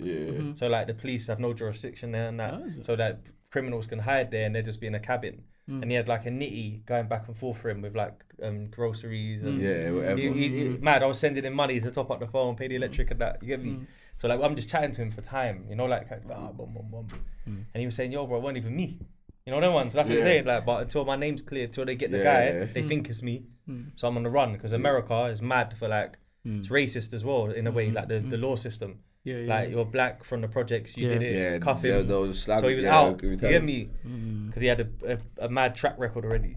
So he's saying like, yeah, man, I'm out. So I'm like, yeah, man. I remember chatting to him all the way from like Brooklyn to Times Square, and then while I'm walking around, I'm still chatting, and I'm like, yo, my battery's low, I'm gonna hit you, whatever. Go inside, I'll charge the factory, I'm eating TGI Fridays and that. I'm chilling. I go Foot Locker after going around bare shops and that. I'm buying some Timberlands, but I'm tired, bruv, and I don't know why I'm so tired. I'm thinking, right, I walked a lot, must be that. Get to the till, just take these, boom. The receipt prints out. I checked the receipt and it was like 2 a.m. Like 2:40 or something. Like it was like early hours of the morning, bro. Times Square is open. Foot Locker.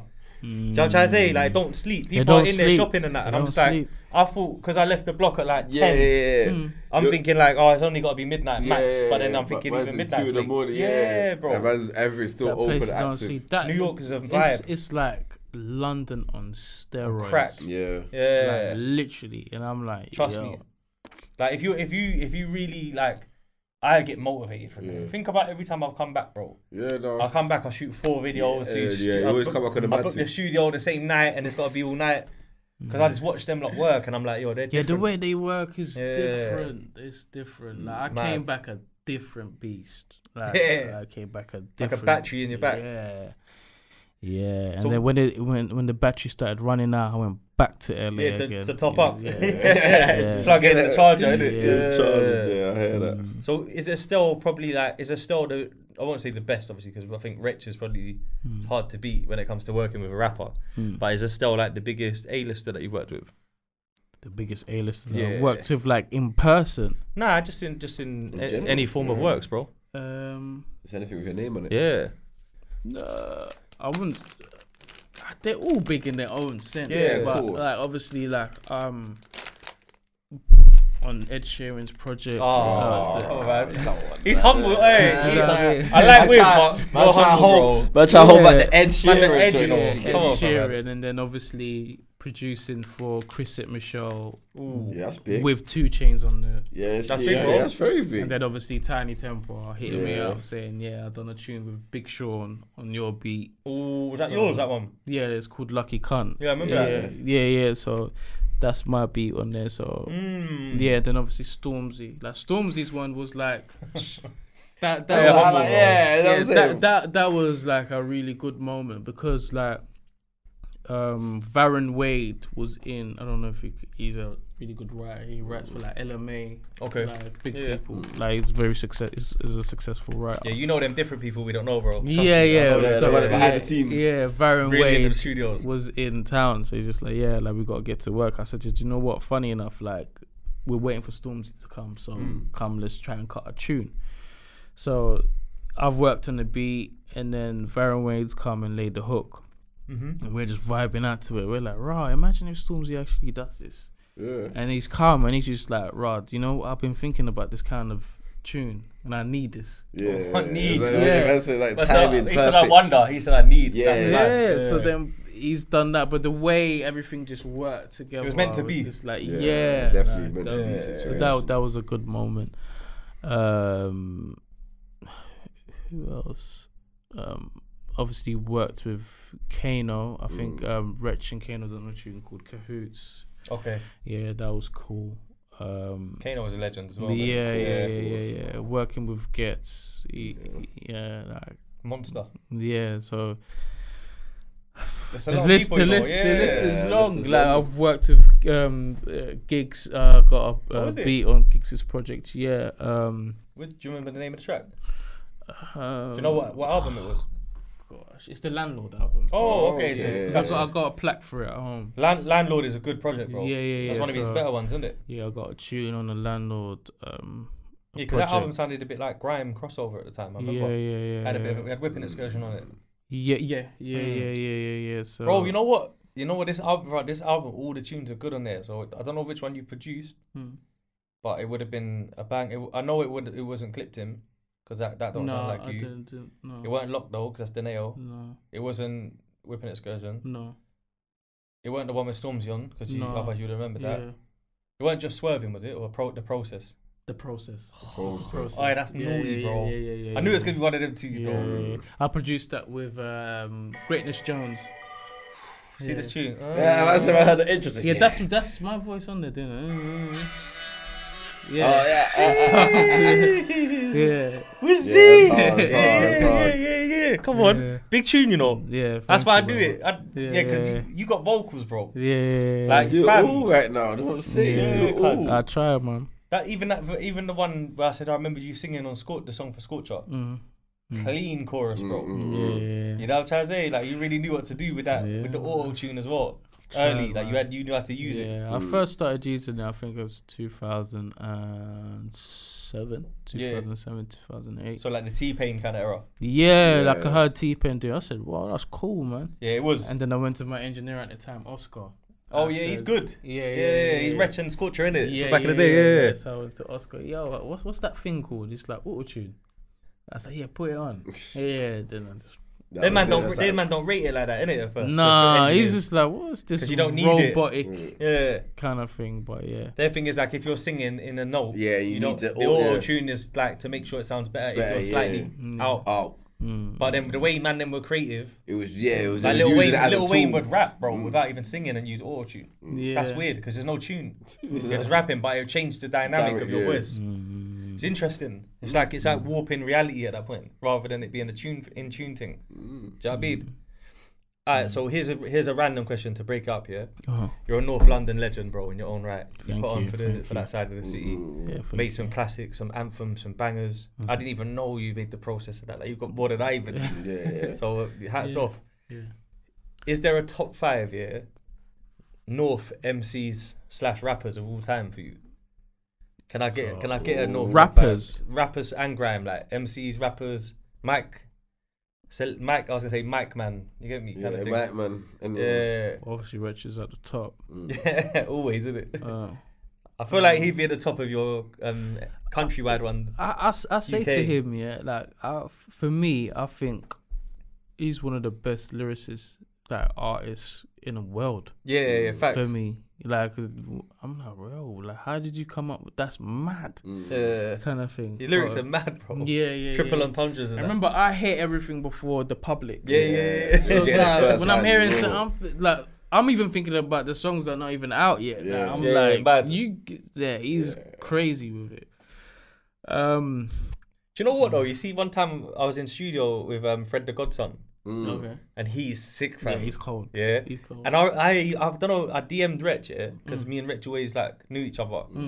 Like, oh, bro, you and this Fred the Godson guy on a tune would be mental, bro. And he was just like, yeah, I rate him and that as well. He was rating him. And I was just like, I don't think, if I'm being honest, I don't know if there was anyone better than them two at like metaphors and triple entendres in the same way. Like, you know, like there's people like Jay. I always wanted to hear Jay-Z and Wretch. I know that sounds like to some people they think that's a reach because Jay is like some, but to me, them two on a tune would be mad. Yeah, and the thing is that's scary about him. Yeah, like he's so conscious of what's going on. So if Jay was to walk in the building, and he's gonna go from like level 10 to level 1000. We're gonna hear he's trying to rip Jay-Z apart. Of course. Pause, obviously. I was gonna do that as well, but I was thinking, don't do it. Don't let him talk. Yeah, like we're gonna hear a whole different version of him. We're gonna be spinning like,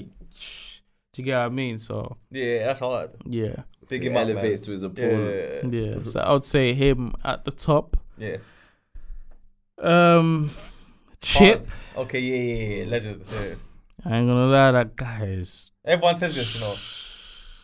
You know when he was do you know that time? Yeah, when he felt like his back was against the wall and everyone was at him. Like the way, the way he went at everyone, I said, "Yo." Do you know what? Not only the bars, he came back with a video the next day. He's like, so he made the petrol station famous. Yeah, literally, the petrol station's now synonymous with clashing now. But if you spit in a petrol station, it better be good. That's what they say. Like, so he's cold. When he's ready to go in, he's going in. So I'd give it to Chip.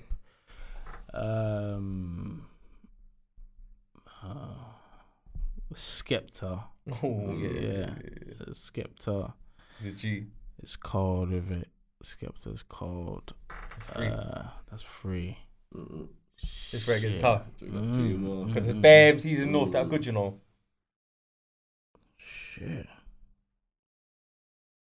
MCs in North. This is bad. I can't. Like so many though. You might get a couple phone calls. Yeah, I know. There's even a lot of new people as well. Do you know what I mean? That could even slide in. So what new people are from North? Heady One. Yeah. Abracadabra. Oh. Yeah. What's it? Bando K, all that. The whole of the whole. You got, do you know what? I gotta put Heady One there. Yeah. Bro. Do you know why? Yeah. Because in the beginning, I was like, I'm not sure if I like this, you know. But then like. Oh, for real? Yeah, like the offbeat and all. Like I didn't kind of understand it, and to begin with, I wasn't a fan of drill. Yeah. Because I didn't understand it sonically. It was like a Chicago genre, right? Yeah. So when before he dropped his album, I was like, you know what? He's got a character. Yeah. He's actually funny. And then I was like, you know what? By accident. Yeah. And I was like, you know what? He's dropping bars. Yeah. So majority of the stuff that he was doing was going over my head. Yeah, because you wasn't really taking it in. Taking it in. And then I'm like, nah, I'm locked in. Like, I'm locked in. Like, I actually, like, I rate him still. I just think he's funny. Like, he's entertaining. Like, he's really, like, and then I was like, you know. It's a bit sticky one still. And then the time I clocked all of this, he's now good. Leveled up. Yeah, he's leveled. The music is sounding cold. So I'll put Heady One in there. Sway's from North as well. I just remembered Sway's in North Boy. Yeah. But I think right now I'm mentioning people that's like current and that's been out here. Because Chip never stopped. Skepta's global now. Yeah. Wretch is always going to be Wretch. Yeah. Wretch definitely is starting to drop again now, so he's active again now. Yeah, it's coming. The storm is coming. Yeah, he knows, isn't it? Yeah. he knows more than we. Like that. I'm trying to get something. It's coming. Oh, you better believe it. It's coming. You know my boy Graf in America, that's Wretch's boy as well. Yeah, I know. Yeah, so they got. I used to hear them before they come out. Them tunes, and I used to be like, I used to tell Graf, Wretch don't even know this when he was going, I'm gonna go link Wretch right now, and I'd be like, yo, get your good pen out. That's what I used to say to him. Get your good pen out, bro. Because I've heard some tunes. They've done a few tunes together, and I've heard them like, right, this is mad. They're naughty guys with the bars, bro. You know what I mean? Yeah, so the last one. Yeah, man. What other new guys is there at the moment? From North? Jeez. There's always new youths from North that are good though. But I don't know off top who I'd think of right now. You got Tion Wayne from North. You got Scorcher, old school, obviously. You got Who else is North, man? I think there's loads of little places. No big Frisk. Oh yeah, you got Frisco. No, Frisco. Yeah. Do you know what? I thought that first. I wanted to let man cook. Let man see. Frisco's out here with his son. Oh yeah, his son. Going back to back, so you can't say he's not active. He's out here. He's active. Frisco as well. Frisco, one of my favourites. I can't lie. In my opinion, yeah, Frisco is one of the very, very few people that was spitting in the year 2000 that spit now and sound, if not as good, better. Yeah, no, 100. He never, he didn't age no decline, bad. Nothing. Some people age bad vocally. No. You know, like Lloyd Banks was one of my favourite rappers of all time. Yeah. And I feel like he aged bad vocally. Like he started sounding like growly, the words weren't clear, the clarity was gone, his voice was all croaky. Do you know what I'm trying to say? Whereas like Jadakiss, on the other hand, sounds like Jada still, and probably even better sometimes, like because he's just always, especially after that first, the verses definitely showed that. He's like, and then you look at Jewels, bro. That shit don't sound the same right now. You know what I mean? Them drugs messed him up. Bro. Yeah, dog. No teeth and all that. It's mad. Yeah, no. Chicken or rental, bro. You hear me? Yeah, man. Big Frisk, therefore, bro. So that's a good, solid North 5. Yeah. And then what about if we say a top 5 of all time UK? This is a tough question, but I want to see where you go with it.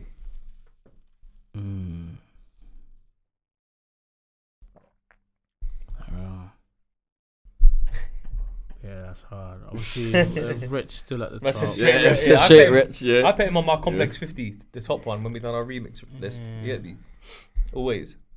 I just gotta think about who I listen to. Bro, I didn't even put Avellino in that. Oh yeah. It's hard as well, isn't it? Avellino. No, Avellino's a virus. Yeah, so I'll put Avellino there. That's 2.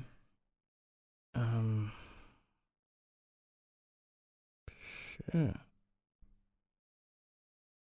M Honcho. Oh, real? Oh, yeah. The waviness, yeah? Yeah. Okay. Fairs. Young Ads. Okay. Yeah. Talented. Yeah. Rimsey. Oh, for real? Okay, cool. Yeah. Bro, we got Rimsey in that. Trust. Yeah. That's interesting. I wouldn't trust. That's a different one. Because I think Potter's cold as well. Yeah. But I know what you mean though. Rimsey's he's got good bodies of work though. Yeah. He's got good projects, man. Yeah. Feed the Streets, that was cold. Yeah. You worked with him yet, Rimsey? Yeah. On his Upper Clapton Dreaming too. Oh, he's on there. I produced Jada and Styles.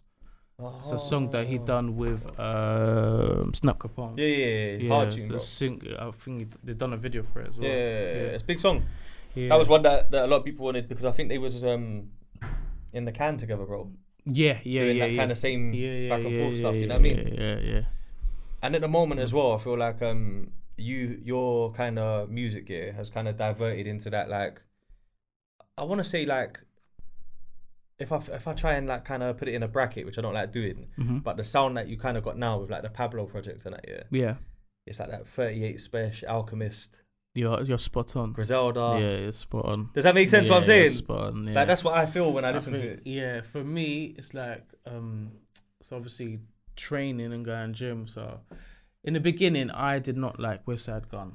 Is it? Yeah, I thought his voice was annoying. His voice is mad, isn't it? But then when I was training, I was thinking, what should I listen to? I thought, cool. Do you know what? I'm gonna listen to all of his projects, Hitler 1 to Hitler 10. Yeah. As I'm listening to it, I'm like, I actually think he's cold because he's now mixing the art with the music. And like he's doing these beats that are not necessarily hard, but it's just like a sample, but he's going in on it and he's showing that like he's different and he doesn't care. He's just being himself. Yeah. So I kind of, it's a boss as well, isn't he? Yeah, and I started like, because before I liked Benny the Butcher. Yeah, that was my favorite one. The hardest for me. Yeah, but then it then went backwards. So it was first was Benny the Butcher, then Conway, but now I like West Side Gun's my favorite. Then Conway, and then Benny the Butcher. Way. Yeah, man. You went through phases. Yeah. You go through phases with music though. Yeah. Depending on your mood and what the energy is when you're listening to it. Yeah, so, and then Benny for me is untouchable though. Yeah, he's cold. For street rap. He's cold. So, yeah. But then what it also made me realise is that that's what I originally liked when I was starting music. Like, again, when I was in Kentish Town with my cousin, he was bumping DMX, both of the albums, and all of the Nas albums, and Mob. Like, so it's very sample based and very hip hop. And Alchemist moments and that. Alchemist, so it's just like, and then Alchemist was back outside again. Producing and rapping, and then you got Hit Boy, but he's now doing the old school hip hop. So there's a bit of that in there as well, you know. Yeah, I can hear it now. You say that big hit, Hit Boy. But then I was searching for it over here, and there wasn't any. No, it's not enough. So I was just like, all right, cool. So I'm just gonna find a solution for the problem, which is me do it myself. Sick. So yeah, that's kind of where I see SAS going as well, and they're on the project, funny enough, which kind of made me feel like I was right.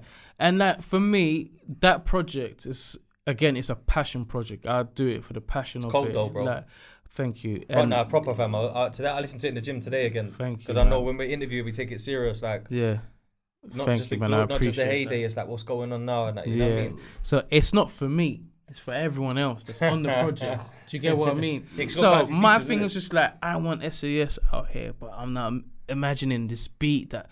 And I'm like, do you know what? I'm going to do it. And I tell him, come outside. So it's like me, this project is like me standing on top of the hill saying, yo, listen to these guys. This is who I'm with. Because me coming to, like, going to Ben and saying, yo, Ben, you got to listen to SAS. He's going to be like, ah, cool, in my own time. If I'm like, I got a tune with SAS, he's going to be like, ah, cool, let me check that out. And so that's what that was. Do you get what I mean? And I've got an unreleased one with them, you know, as well, with Dan on the production as well. So I'm just like, yo, like, look, back outside, having fun, hip hop is back, and I'm pushing it right now because no one else is. Well, I believe there might be some people doing it, but I'm searching for it and I can't find it. Do you know what I mean? So I'm like, yo, like, I'm here, I'm pushing it. Do you know what I mean? And me doing music, and it's always been, I've always put other people first. I've always been selfless. I was like, like with the Wretch thing and that, and it's just like, like I want to help you put it out there. Do you get what I mean? It's just, I'm so passionate about it, like, cause like even like with, I still, you know, talk to Wretch weekly, if anything, and we go back and forth with music. The conversation is music. And that. And like, I may not be on any of the projects, but we're still like politics together. No, put that in it, and still values your opinion. 100. And I do the same with like Rimsey as well. Like, I link him and then he plays the music, and I'm not necessarily on the projects, but like we going back and forth. So the Pablo project is that. So it's just like cool, and I'm just gonna bring the fun factor into it, because like Pablo is now it's a series, and it's gonna all make sense in the end. Right. Okay. Got you. Very similar to what. Catalog. Like very similar to like West Side Gun. Like all the projects, they're like kind of just making sense somehow. Do you get what I mean? So it's like, and it's all gonna be names. Like the next project that I'm working on now, I'm gonna drop it fairly like soon. And that's like Louis French. So it's like, that's now gonna tie in, and then you know what I mean. So it's like bringing the interesting factor of a project, and you know, story. It's exciting. Throwing skits and stuff. Because I feel like we've been missing that from albums and projects. The interludes and stuff. Because now we just got mixtapes. Like even on the Pablo project, it's like I'm pushing the art. And on the last tune is a skit of a couple in an art gallery talking about my art piece. And people think it's from a film. It's no, like I recorded them doing that live. Like it's actual. That's big. Two people from Colombia, and they're from where Pablo is actually from. So everything's intentional. So it's all connected. Even like the girl on the second track, on the Kill Me tune, like she's leaving a voice note. She's from Pablo's area. Like it's a real, everything's all tied in. Everything's done. They're from there. Do you get? So everything is like. Because I found that interesting. I was running, and I'm listening, and then the song stopped, and went to an interlude, and I was thinking, while I'm running, I think I need to mute. I was gonna skip the interlude, but I let it run, and it was talking about, it was you. I think it might be an intro even. Where it was the intro. Where it said that it was telling the story of how he was a grafter, a hustler, and then the tax and that. So it's just like Pablo's like everyone. Yes, it's like Pablo's the motivation, but it's from the positive side of things, meaning that the drive that he had, that caused him to the ambition to make him successful. So now this character that I've built it's like his name is Pablo. It's not Pablo Escobar. Yeah. I just painted it to make it look like Pablo Escobar. So did you paint the artwork yourself as well? Yeah. That's sick, bro. Yeah. So that's big, you know. The character's name is that. Do you get what I mean? So then it's real artsy, isn't it? Like, it's deep. I like it. So then the next project is gonna explain. Yeah, Pablo has now gone hiding. Do you get what I mean? Like, cold. So now this character, Louis French, and then at the end of it, on the last project I'm gonna release, it's gonna be me in a therapy session, and they're gonna be like, "So, who are you?" I'm gonna say, yeah, I feel like I'm Pablo. I feel like I'm this person. So it's all gonna tie in together, different characters. I'm like that movie, man. What's that movie, bro? Yeah, got the brother, the brother with all the personality. Yeah, and even in the intro, I say, like, he's one of the few that made it out of the Winners World Estate. Got you. So like, there's gonna be other characters that's from that estate. It's like you're writing movies but putting it into music. Yeah, like and a then Netflix series into music. Yeah, and what instead of selling drugs and selling bricks, they're selling art pieces. Like, but bespoke, expensive art pieces. And they're like, we don't need to sell no bricks. Like, we're making bags of money from them. We're wealthy off of this. So it's like flipping the narrative of money. Like, we don't have to. You know, it's not always the negative product that we're pushing.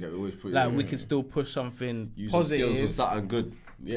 So I'm just using the art as it's dope. It's dope. But it's dope. It's dope, but it's dope. So that's what them lot walk metaphors over there. You know, you lot just walk metaphors, bro. You breathe them.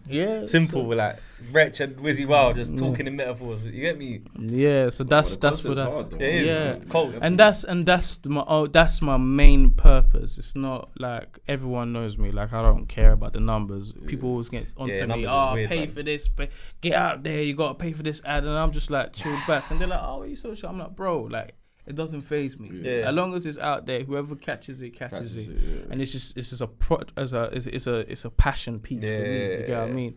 And it's to let people know that, yo, like, whatever you're thinking, you can do it. 100%. I sat there in my yard and I had this story in my head, and I said, oh yeah, I'm gonna shoot the video, I'm gonna do the cover, and I went for it. Showing people like, and the videos are gonna be coming out, and I edited them. Oh, for real? You've done everything. So basically, I'm just letting people know, whatever you think, go and do it. You can DIY it as well. Like, you can do it yourself. Yeah, you can make it happen. There's so much things that at your disposal, but you can just make things happen. Hey, we're here. We're in the future. We can just we can think something and then have it done. There's so many apps now as well. So many like good phones and cameras and audio quality. So and you can get it, like you said. And Vibes Cartel's home. So we have to mention Vibes. Everything lit. Did you guys think it was gonna come out? No. Do you know what? I don't know. You know, when he got pushback. When he won his appeal, and then they just wasn't on letting him out. I thought, there was gonna pushback. It was deep. So what was it that they couldn't get any evidence? What was? I don't even. So I wasn't really following. Because it was. I'll be real. It was more. It seemed like it was more of a personal thing. Like, it was like he won his appeal. Yeah. He won his appeal, but Jamaica just didn't want to release him. Like, the president just didn't want to release him. Because he came to the UK for one part, and then they was just like, this case is shit or something. Yeah, they got rid of it out, and they went back to Jamaica. And then Jamaica didn't want to release him. So but now he's out, so he's free. And he was moving like D Gully, bro. Immediately. Like, he come out and he had a straight white thing in the back of his head. He's moving like. You know what? D Gully's Jamaican, bro. I knew he was gay. Listen, man, that's his wife, you know. Literally. Yeah, it's his wife. That's his wife, How long bro. He married? Like, he married her while he was in prison, but that's his wife. Oh, yeah. She done Ride or die. Not the whole bird. Not the whole bird. Not the whole bird. She done like the last part of his bird. Yeah, she was with him still. So they're saying that she got all the lawyers and all that stuff. Yeah, she real one. She was, That's why Where's she Turkish, isn't it? Something like that. Probably for North. You know what? Man were hitting me up and said, "Oh, she's from Green Lanes. She's from Green. Yeah. Do you know her?" I'm like, "Oh, bro, leave it out." See, Turkish thing from North. With Green joint. Yeah, Five can't tell you that. I'll bring him out. But now I'm happy that he's home. No, therefore. Like, it was good to see Mavado big him up as well recently, and I hope big man thing, and you get me. But bro, I said it on the ironic episode when I went viral before, bro. For me, Vibes Cartel is on the same level as all like Prince and Elton John and all them man and that to me. That's where I put him musically, bro. Like, from what he's done for the game and that. I don't think you're wrong for his that. His styley, his influence. 100%. Even his flows. Bro, the fact that man's come out of jail and the whole world has gone crazy. Bro, you see that Vibes has come out of jail, you know. You know what killed me? You know what killed me? I was watching it on TikTok, and I don't even go on TikTok, but I had to go on there because there's bare Jamaicans that stream on there. So I've gone on there, boom, and I'm just going through different streams on TikTok to see him come out the gate, innit? I'm chilling. And the Jamaicans that are filming are going mad, bro. They're like, you know, like you could charge people for an emoji in it on TikTok. So like you see like a donation thing where it's like if you pick the lion or something. It's like you get like it's like it's like £1,000 that you're giving them or something. Like equivalent, so he's like he's saying like he's coming now. Drop a line. I'm locking it off because everyone's watching. It's got like 70,000 people watching, and he's asking them someone to donate a big P. Otherwise he's locking the light, and he's about to come out the gate and that. Someone's donated something, that stayed on, cool now. You get me? And I'm just like, these are jokes. Man, are making peas out there doing that. From filming my life, coming out of jail. That shit killed me, bro. I was just like, Jamaicans are special, you know.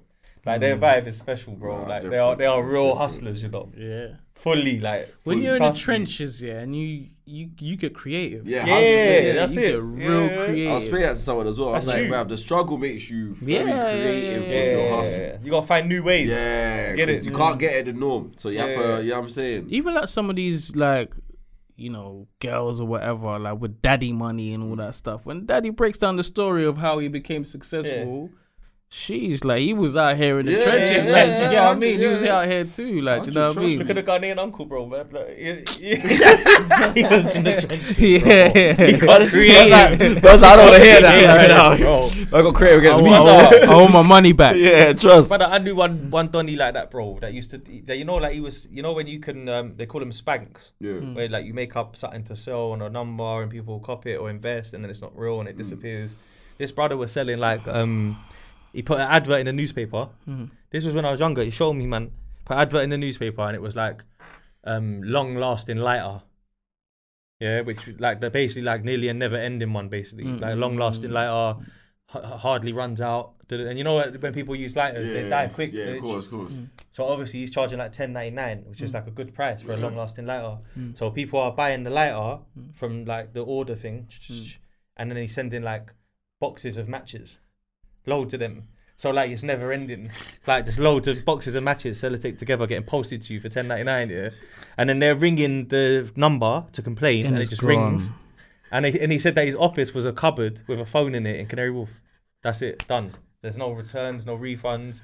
Man are just shipping out matches. And he got rich off of it though. Like, you know, like man, he came up off of it. But people were still getting to light their cigarette. Yeah. But it just wasn't what they thought. Yeah, they thought $10.99, they're getting a sick lighter that lasts for ages. And but they got matches that last. Yeah. Oh, wow. Yeah. Quite a few matches. You know what I'm trying to say? So the hustle's real out there, bro. It gets very real for bad.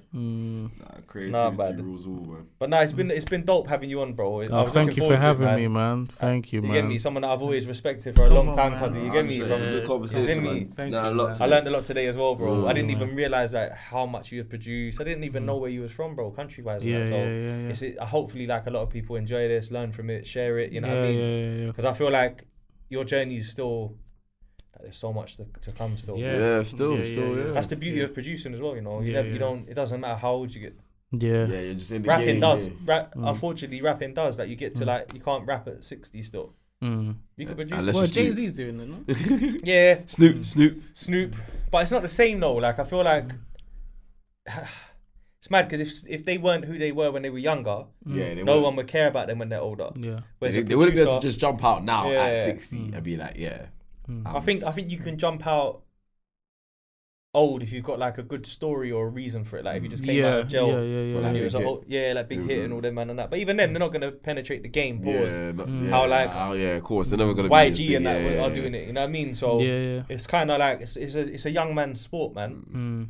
Because even like the youths now, when the youths come out now, boom, we don't even know their name. It'll be our next name.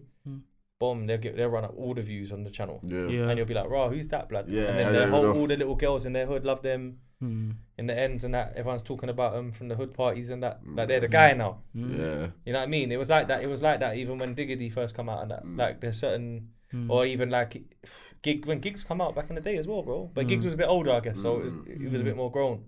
But it's a young man's sport, unfortunately. But with production, like if Dr. Dre produced the whole album right now for YG, cold. No one even cares about how old he is, bro. Yeah. That's like goated production. Do you know what I mean? Even like Just Blaze and that. Like they can, like Timbo, Pharrell, they can produce now. Bangers, bro. Yeah. So that's pretty much like where I'm at now. I'm just like, I'm coming out here to just to show people like, look, you can come back outside. You can be as creative as you want. When everyone goes right, I go left, and that's fine. And there's no problem doing that.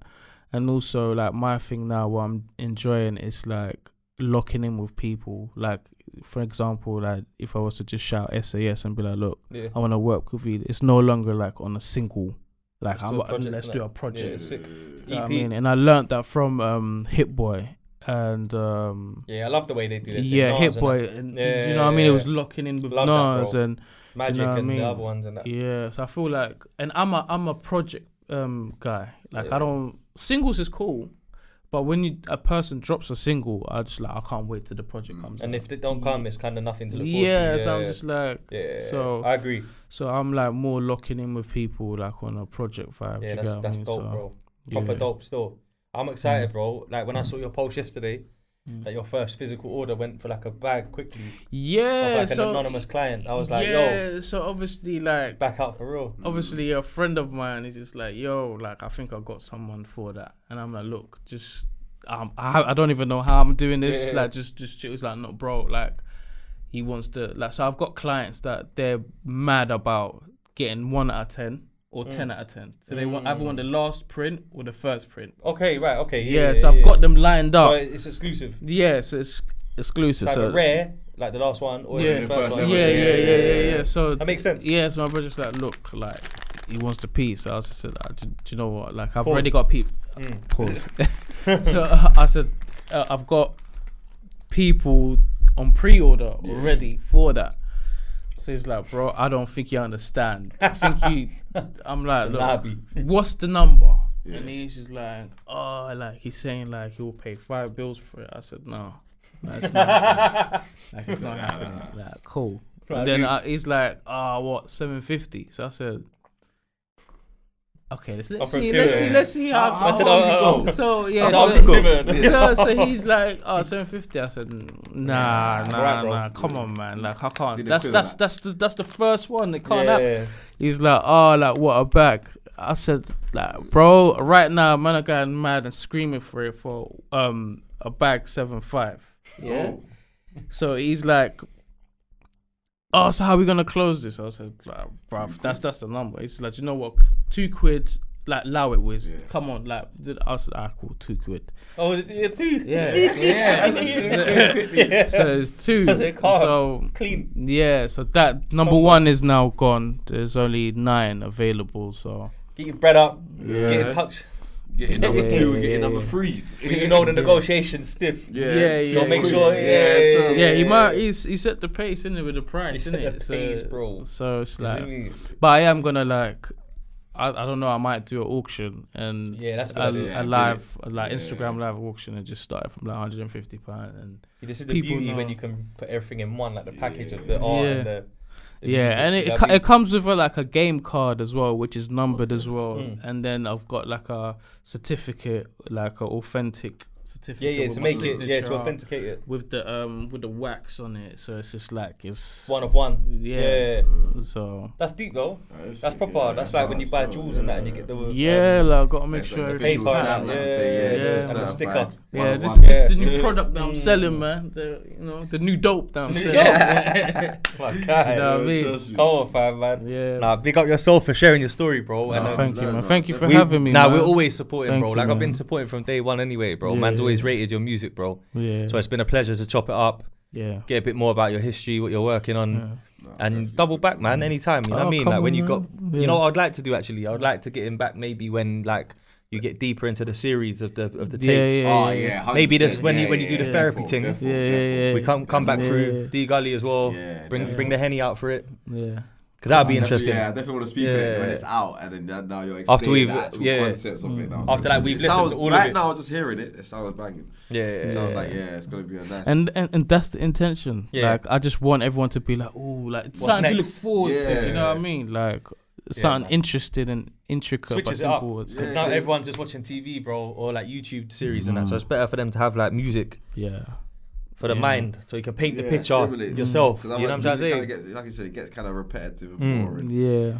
So it's good to have something that's thought-provoking. You get me? It's very thought. Like even the project, it's got like loads of Colombian elements to it. You know what I mean? So the instruments. Yeah. I clocked. Yeah. I love that though. Like a real theme. Like that Scarface thing, man. Yeah. Like, you know when Tone, you know at the start of the Scarface movie, man. Them theme tunes and that separate, bro. Nas and that done Mike Is Mine with Mobb Deep, innit? Yeah. But them Stomples there, bro. Yeah. So yeah, the next project I'm looking to drop the next singles in a couple of weeks. Yeah, sick. Yeah. Nah, I love for pulling through, bro. I love Appreciate you, man. Anytime, man. Respect, You get me? That's me, man. Vibes is home. Always. Boom.